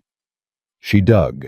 With her bare hands in the ruins of her kitchen in the middle of the night in a blizzard, she dug through cold and debris until her hands were bleeding from something she didn't see, and she was shaking so hard she could barely maintain her grip, and she found the jar. It was intact.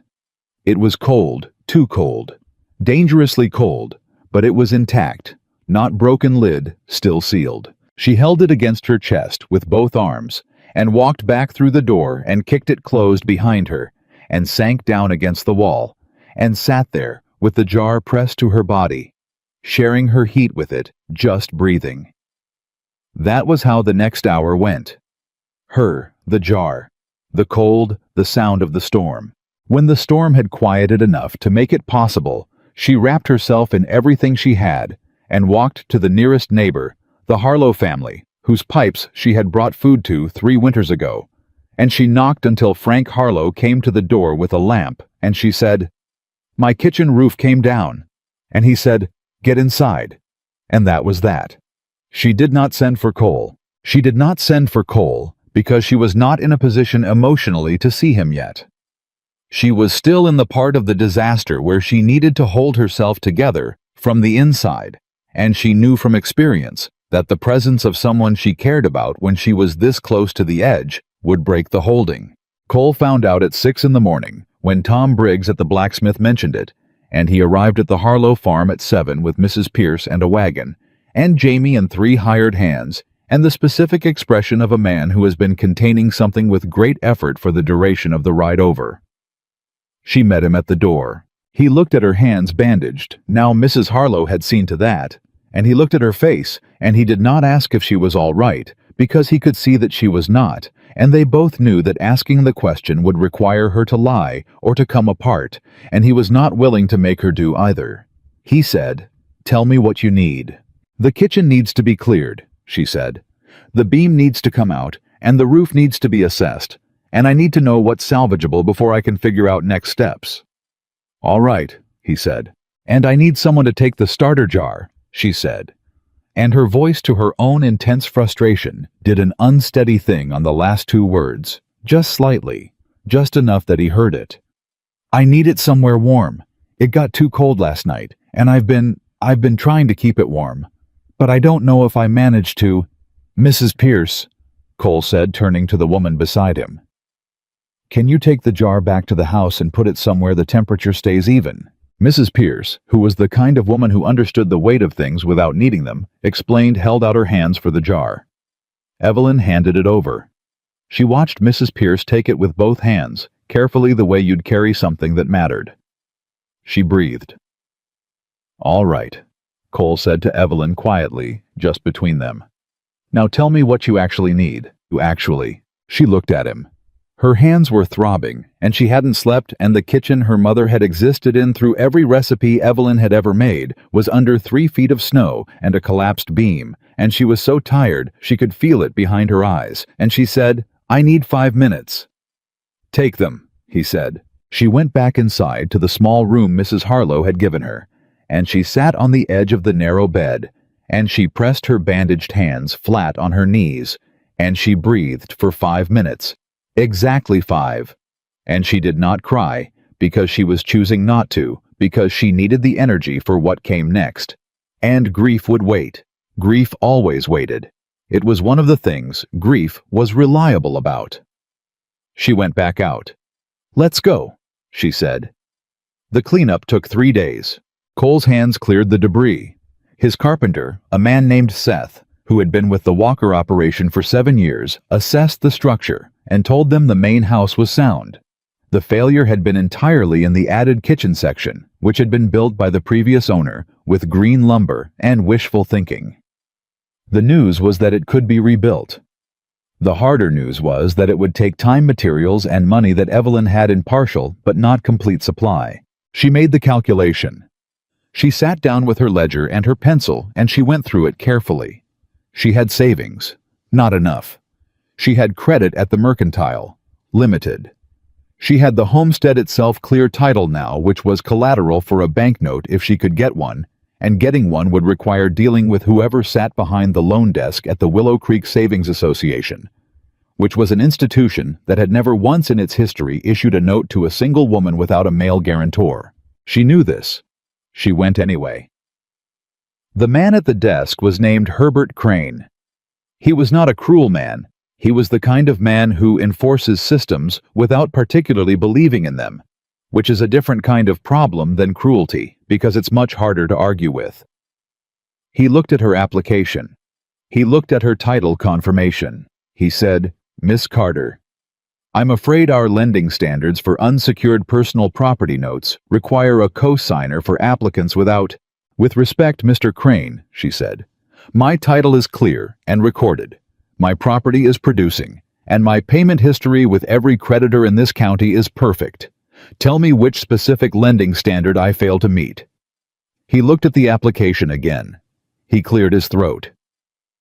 The co-signer requirement for single female applicants is what precisely? Is it written into your charter? Is it territorial law? Is it recorded policy? Or is it simply the way things have been done?" Silence. "Because if it is simply the way things have been done," she said, "I would like to discuss the way things could be done instead." Herbert Crane looked like a man who had not been spoken to this way before, and who was not entirely certain he disliked it. He looked at the application for a long moment. Cole Walker walked through the bank door. Evelyn had not told him she was coming here. She turned and looked at him.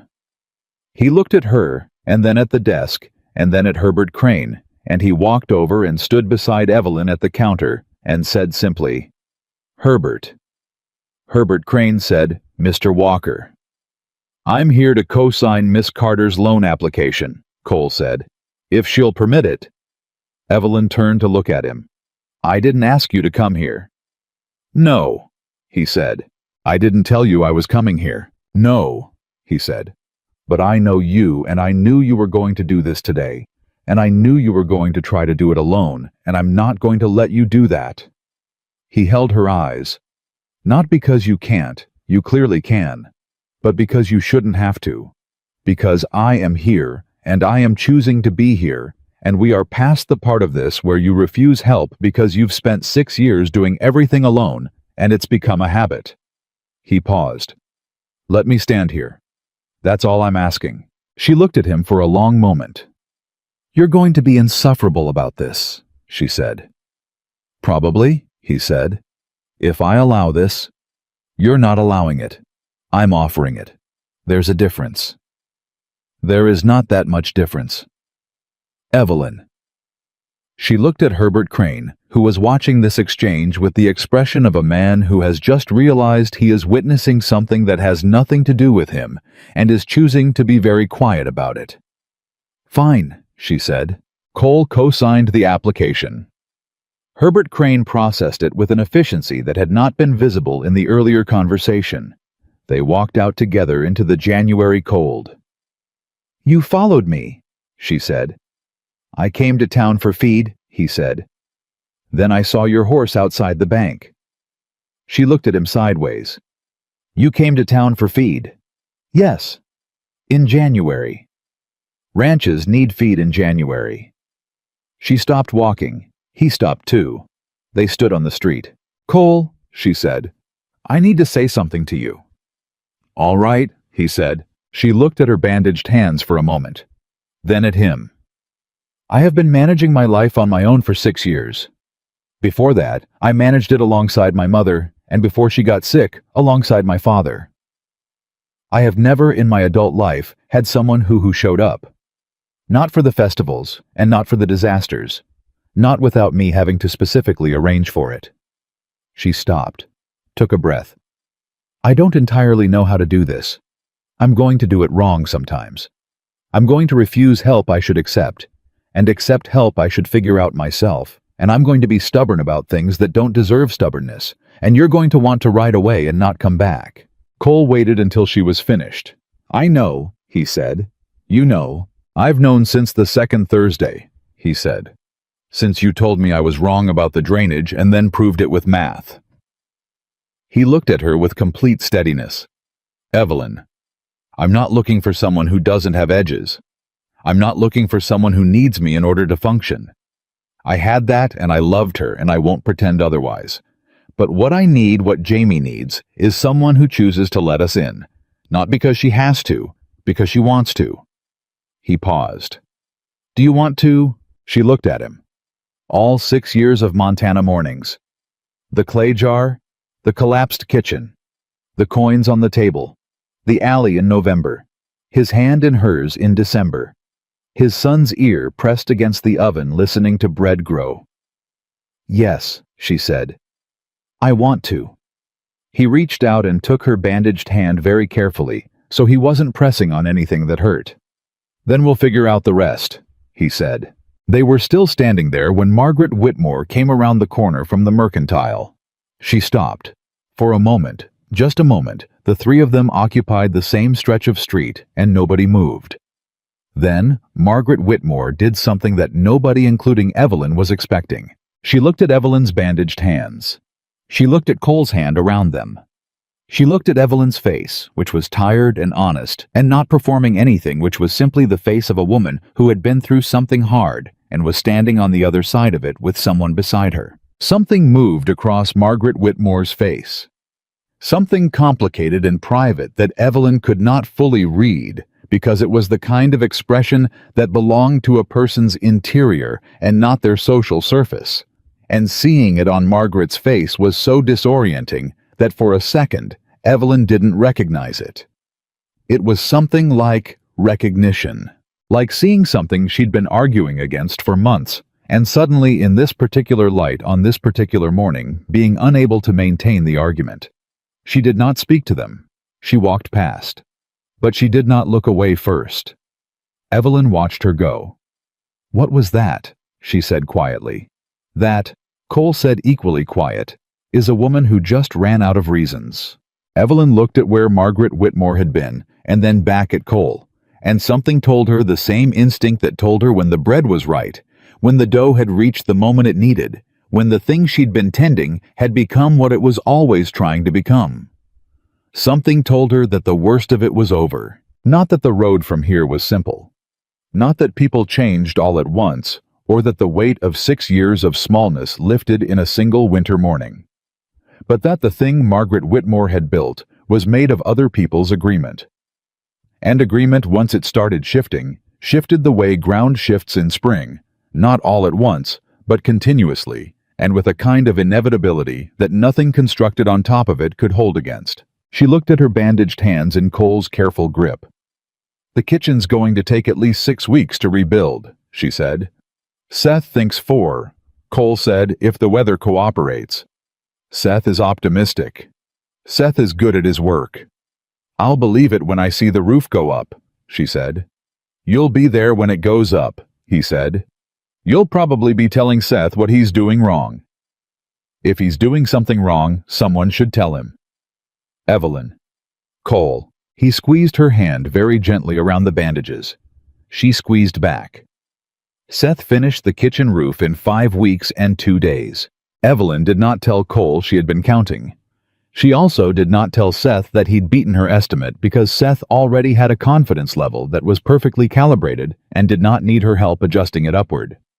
She simply stood in the finished kitchen on a Thursday morning in late February, looked at the new beam running clean and solid across the ceiling, looked at the shelves rebuilt in the same position as the old ones, looked at the oven that Cole had sourced from a supplier in Helena and had transported by wagon through 20 miles of winter road, and she breathed it in.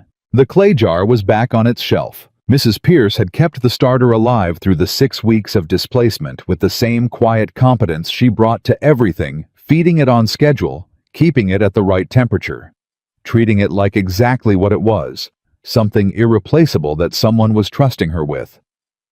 When she handed it back to Evelyn, she said, "It's been a good guest." And Evelyn said, "Thank you, Mrs. Pierce," and meant it in a way that those 3 words were not really sufficient to carry. Cole was there when she made the first loaf in the new kitchen. Jamie was there too, on his chair watching the starter go into the dough with the focused attention of a child who has decided this is important, and therefore treats it as sacred.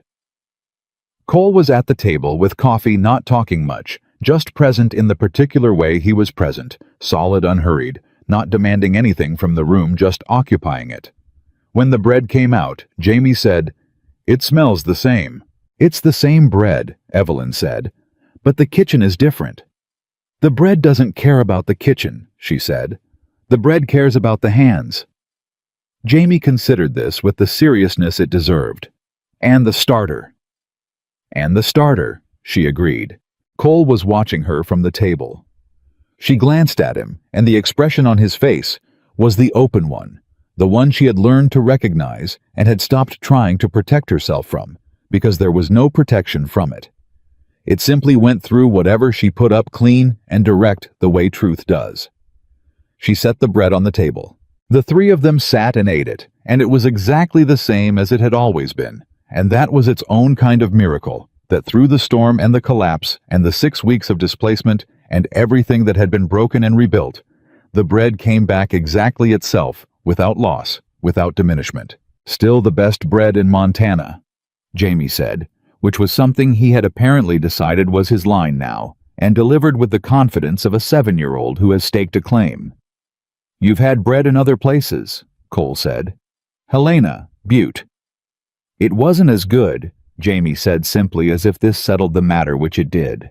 Evelyn looked at this boy, this serious, particular, remarkable boy, who said goodnight to horses, and believed bread could talk, and had decided months ago without fanfare or announcement that she was someone worth showing up for. And she felt something in her chest so warm and specific that she had to look back at her plate for a moment to collect herself. She collected herself. Then she said, "Jamie, I need to ask you something." He looked up from his bread. "Okay, I want to ask you," she said carefully, "how you would feel if I were around more, not just Thursdays, more than that." Jamie looked at her, then at his father, then back at her. His expression was thoughtful in the complete, unhurried way of a child who is actually considering a question rather than reaching for the nearest acceptable answer. "Like at the ranch," he said. "Possibly," she said. "Or in other ways. I want to know how you feel about it. Your feelings are the ones that matter most to me in this particular question." Jamie put his piece of bread down.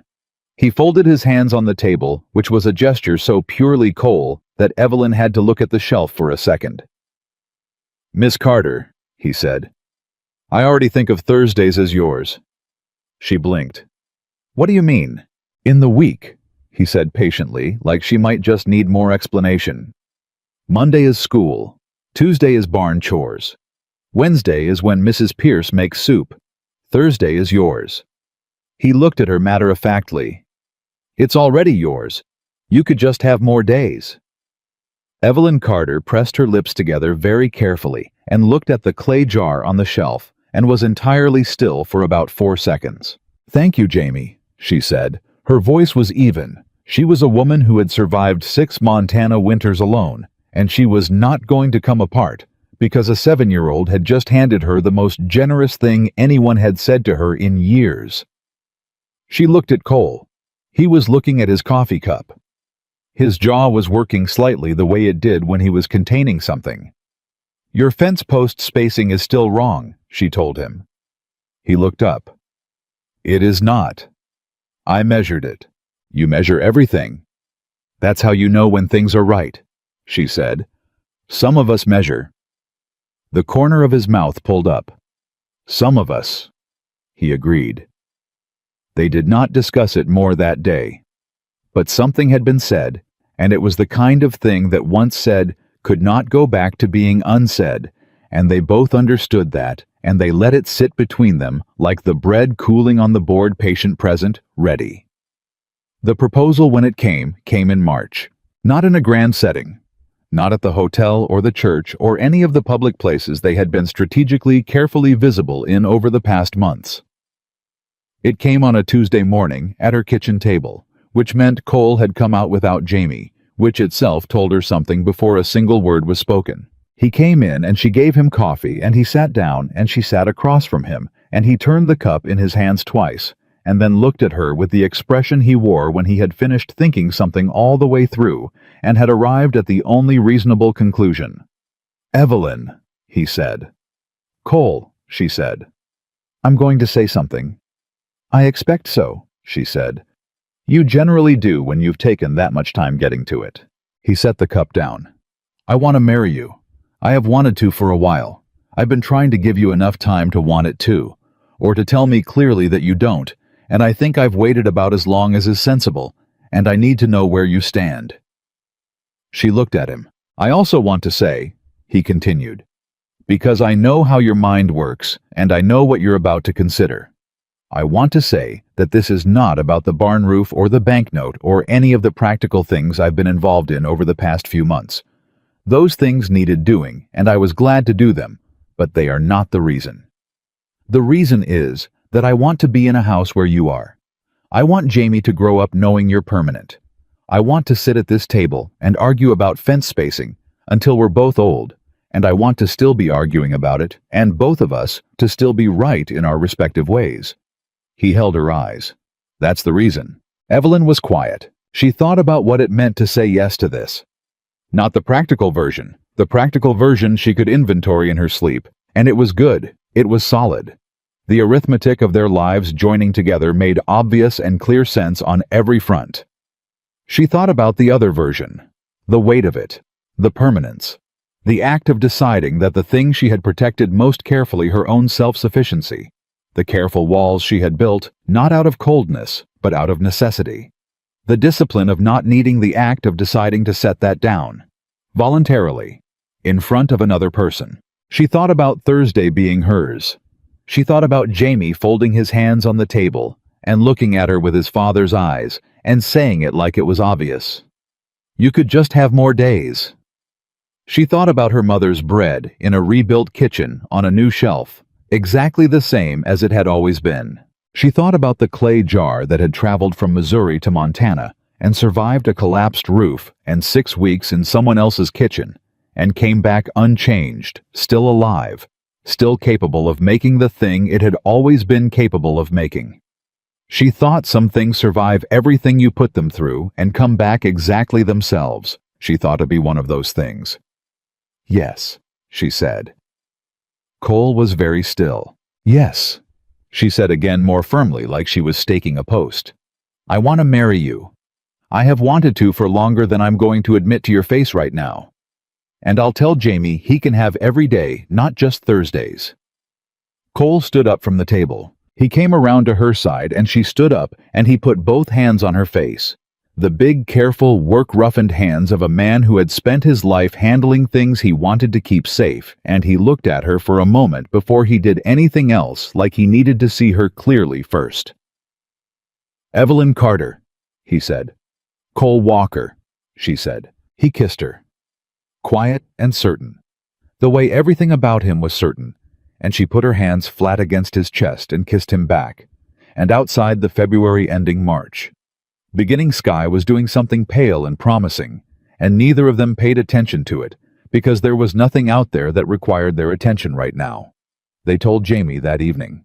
He listened to the whole thing very carefully, which he always did, and then he said, "So, you're going to be my mother."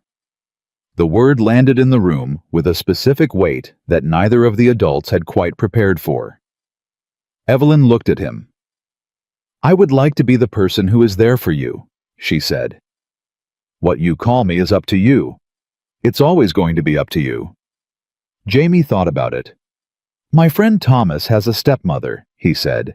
"He calls her by her name." "That's one way," Evelyn said. "My friend Clara has a stepmother she calls Mama," he said, "because that's what felt right." "That's another way." He was quiet for a moment, turning this over with the thoroughness he brought to everything that mattered to him. "Can I decide later?" he said. "You can decide whenever you're ready," she said, "or never decide and just see what comes out naturally. That works too." He nodded, satisfied. Then he looked at his father. "Can she teach me the scoring for the bread when it's my birthday bread?" Cole looked at Evelyn. Absolutely, she said. Jamie nodded again, fully resolved. Okay, he said. Good. That was that. The wedding was set for June, and in the weeks between the yes and the June morning, when they stood in front of the Reverend in the same hall where her bread had once been mocked, 3 things happened that Willow Creek did not expect, and that changed the temperature of the town in ways that those who tried to predict such things had not predicted. The first was Robert Whitmore. In early April, a man arrived from Helena, a territorial auditor, quiet and methodical, who spent 2 weeks reviewing the financial records of the Willow Creek Savings Association and several associated business arrangements. The review was not initiated by Cole, not initiated by Evelyn, not connected in any direct way to the Whitmore campaign against them. It was the result of a complaint filed the previous autumn by a farmer named Ed Greer, whose land Whitmore had acquired through a foreclosure that Greer had always claimed was manipulated. The auditor was thorough. What he found in Robert Whitmore's financial dealings was a pattern that had nothing to do with Evelyn Carter, and everything to do with a decade of careful manipulation, inflated interest calculations, foreclosures, triggered on technicalities that should never have cleared legal review, loan terms that had been verbally modified from their written versions in ways that consistently favored the Whitmore grain operation. The auditor filed his report. The territorial attorney's office opened an investigation. Robert Whitmore, on a Tuesday in mid-April, was asked to appear before a territorial hearing in Helena. Cole told Evelyn at her kitchen table the morning after he heard. He told it flatly, without triumph, because he was not a man who found satisfaction in other people's ruin, even the ruin of people who had tried to ruin them. Evelyn sat with it for a moment. Ed Greer filed that complaint last autumn, she said. Before any of this started, Cole confirmed. Whitmore didn't come after us because we were a threat. He came after us because he was already afraid, and afraid men lash out at whatever's closest. He paused. We were just the visible target. She thought about that. Does Margaret know? She knows, he said. She's known for longer than he has, I'd imagine. Evelyn looked at the jar on the shelf. She's going to need people to be decent to her, she said slowly. Whatever he did, she didn't file the false claims. Cole looked at her for a long moment. You're thinking about being decent to Margaret Whitmore. I'm thinking, she said carefully, that a woman whose husband has just had his entire financial history opened up for public review is going to find out very quickly who in this town was friendly with her because they liked her, and who was friendly with her because they were afraid of him. And I think that is going to be a hard thing to discover. She met his eyes. I'm not saying what she did was right. It wasn't. I'm saying I know what it feels like to be in a room where nobody is choosing to be kind. Cole looked at her for a long time. I will never, he said, in whatever years I have left, stop being astonished by you. That's not astonishment, she said. That's just decency. On you, he said. They look the same. The second thing that happened was the bread. It started because of Jamie. He had, in the months of Evelyn's increased presence at the ranch, and then her official status as the woman his father was going to marry, become a dedicated student of the sourdough process. Not just an observer, but a participant, showing up for every stage with his folded hands and his serious face, and his series of questions that were sometimes obvious and sometimes so precise they startled her. He told his friend Thomas about the bread. Thomas told his mother, who told her sister, who told her husband, who told 3 people at the feed store. The feed store conversation was overheard by a woman from a ranch 12 miles east, who had a standing order with a bakery in Helena that had recently closed. By April, Evelyn had 6 requests for regular loaves. She did not have time for 6 regular loaves between the farm and the wedding preparations, and the increasingly complex logistics of 2 households that were in the process of becoming one. She told Cole this. He told her to think about what she actually wanted, not what was manageable under current circumstances. She told him that was an impractical distinction. He said it wasn't. They disagreed about it for 2 days, which was shorter than their disagreements usually ran. Then she sat down with her ledger. She did the arithmetic. She looked at the arithmetic for a long time. Then she went out to the barn where Cole was checking a horse's left foreleg, and she said, "If I had a proper commercial oven and a dedicated baking space, I could do 20 loaves a week without it affecting the farm work." Cole straightened up. "And 20 loaves a week," she said. "At the price I'm being asked to charge is more than the farm clears in a good month." He looked at her. "I'm not saying this because of the money," she said. "I'm saying it because it's my mother's recipe, and it has been alive in that jar for 33 years, and I think it deserves to be in the world in a real way, in a way that goes beyond Thursdays." She paused. "I think it deserves to be known." "Then let's build you a proper kitchen," he said. "It's a significant expense." "The Walker Ranch has had a significant year," he said. "The cattle market was good. We can do this." He looked at her. "And I want to be clear, this isn't me funding your project. This is me investing in something that belongs to both of us now." She looked at him steadily. "That's a fine distinction." "It's an important one," he said. "Say yes." "I'm going to say yes," she said. "I'm just making a note that you're very difficult." "Noted," he said. The third thing, the thing nobody in Willow Creek saw coming, including Evelyn, happened on a Wednesday in May, 3 weeks before the wedding. Margaret Whitmore came to her door, alone. No calling card sent ahead, no message, no preparation. Just a knock at the door and Margaret on the other side of it, and it was the first time Evelyn had seen her up close since the December street, and she looked different. Not diminished. Margaret Whitmore did not do diminished, but altered. Like something had shifted behind the precise arrangements of her appearance and was showing through in the set of her jaw and the quality of the stillness she held. She looked tired. She looked real. "Miss Carter," she said. Evelyn looked at her. "Mrs. Whitmore, may I come in?" The question was direct and without the social filigree that had always armored Margaret's speech before no performance of whether she was expected no gracious management of the awkwardness. Just a question asked plainly by a woman who apparently no longer had the energy for the alternative. Evelyn stepped back from the door. Margaret came in. She looked at the kitchen, the new beam, the rebuilt shelves, the oven. She looked at the clay jar. She looked at the table. She sat down when Evelyn indicated the chair, and she sat with her hands folded in her lap and her back straight out of what was clearly lifelong habit, rather than current intention. Evelyn made coffee. She brought 2 cups to the table and sat down across from Margaret Whitmore in the kitchen that had been rebuilt after a winter collapse at the table where Cole Walker had first sat in October, and she waited.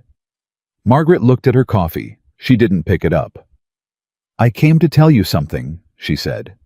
"All right," Evelyn said. "I came to tell you." She stopped. Something moved in her face. Something that was not pleasant, but that was genuine. "What I said about you, what I allowed to be said, at the festival and after it, and in the store that day, I know you heard what Ada said. I could see you at the counter, and I didn't." She stopped again, took a breath. "I didn't correct her. I should have. I didn't." Evelyn was quiet. "I have spent 30 years in this town, being certain I knew who belonged where," Margaret said.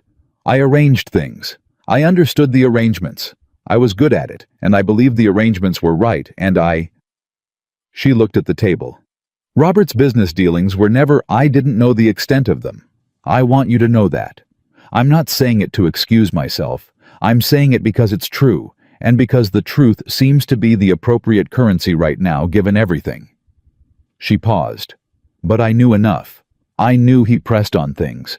I knew he used what he had. And I let him because it was convenient, because it kept the arrangements intact." She looked up at Evelyn. "I used his methods with you, not his financial methods, but the same instinct. Press on the thing until it moves. And you didn't move." "No," Evelyn said, "I didn't. You should know. Margaret said that I have been wrong about you since the day you arrived in this town. Entirely wrong. About your character and your capability and your worth." She said it flatly without softening it, because she was apparently done with softening things. "And I am telling you this because you deserve to hear it said plainly, and because I am tired of not being honest, and because in approximately 3 weeks, you are going to marry Cole Walker and become a permanent resident of the position in this community that I spent considerable energy trying to deny you, and you deserve to hear it before that happens." She picked up her coffee. "From me, directly." Evelyn looked at her for a long moment. She thought about everything Margaret Whitmore had cost her: the social isolation, the land challenge, the whispers, the feed store, the Sunday pew, all of it. She thought about the specific and long-burning coldness of being small in a room full of people who had decided you should be small. She thought about what she'd told Cole. "I know what it feels like to be in a room where nobody is choosing to be kind." She thought about the clay jar, still alive after everything. "Thank you," she said, "for coming here." Margaret looked at her. "You don't have to forgive me." "I know," Evelyn said, "but I'm not interested in carrying it. I have too many other things to carry." She looked at this woman across her kitchen table. This complicated, difficult, real woman who had done real damage and was sitting here with her real face showing for what was possibly the first time in years, and she said, "What you did to me was wrong. I want you to know I know that, and I'm not pretending it wasn't. But you came here, and you said it plainly, and I respect that it cost you something. So we can start from here." Margaret was quiet for a moment. "From here," she said. "From here," Evelyn said. Margaret drank her coffee. It was not warm between them. It was not comfortable. It was two women at a table with a real and complicated history between them, choosing to let that history be what it was, without letting it be everything. It was in its way the most honest conversation Evelyn had ever had in this town. When Margaret left, she stopped at the door and looked at the kitchen once more. "Your bread," she said, "at the festival. It was the best thing on that table." She did not look away when she said it. "I knew it when I tasted it. I said what I said anyway. I want you to know that too." Evelyn held the door. "I know," she said. "I knew you knew." Margaret looked at her.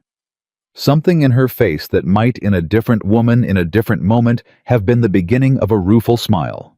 She left. Evelyn stood at the closed door for a long moment. Then she went to the shelf and looked at the clay jar.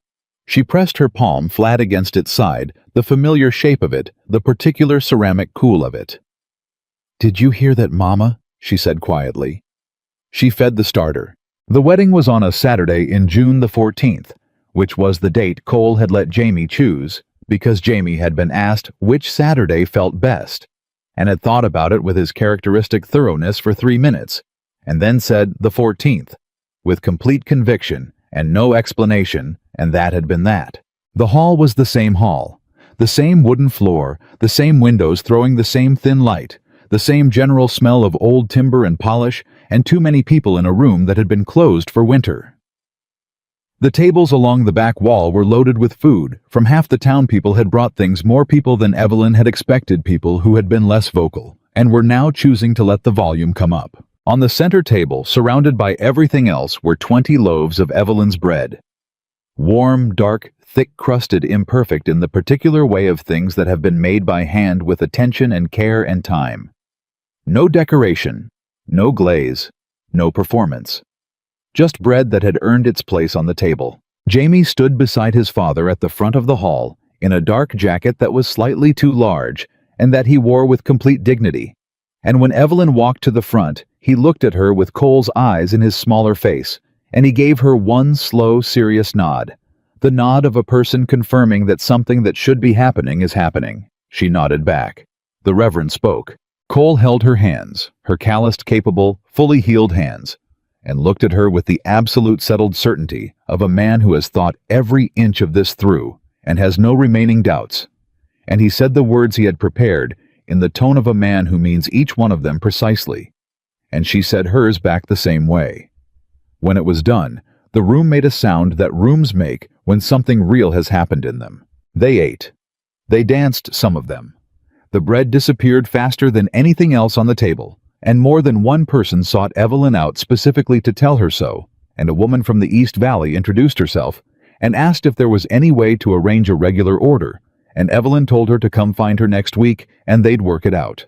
Cole was beside her for most of the evening, and when he wasn't beside her, he was visible across the room with Jamie on his shoulders because Jamie had gotten tired and stopped protesting things.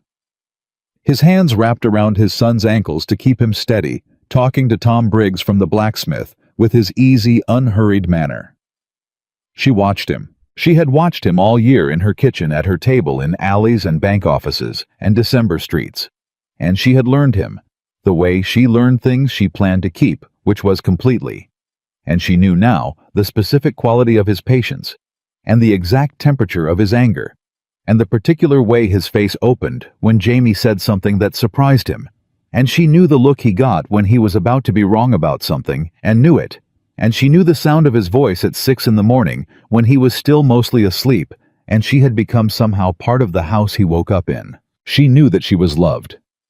Not because he had said it, though he had said it plainly, and without ceremony, in the way he said everything that mattered, but because she had watched him demonstrate it in the daily, undramatic, specific language of a man who showed up, who rode to her gate, and sat at her table, and stood beside her in the cold, and held her bandaged hands, and co-signed her banknote, and built her an oven, and let his son tell her she could have more days. She had spent 6 years in this town, being taught that she was less. She was standing in this hall, in the same hall where they had laughed at her bread, and she was surrounded by people who had chosen to be there. And her husband was across the room with their son on his shoulders, and on the center table, the loaves her mother had taught her to make were gone. Every one of them eaten by the town that had once decided they weren't worth tasting. Jamie saw her from across the room. He lifted one hand from his father's head and waved. A small, certain wave. She waved back.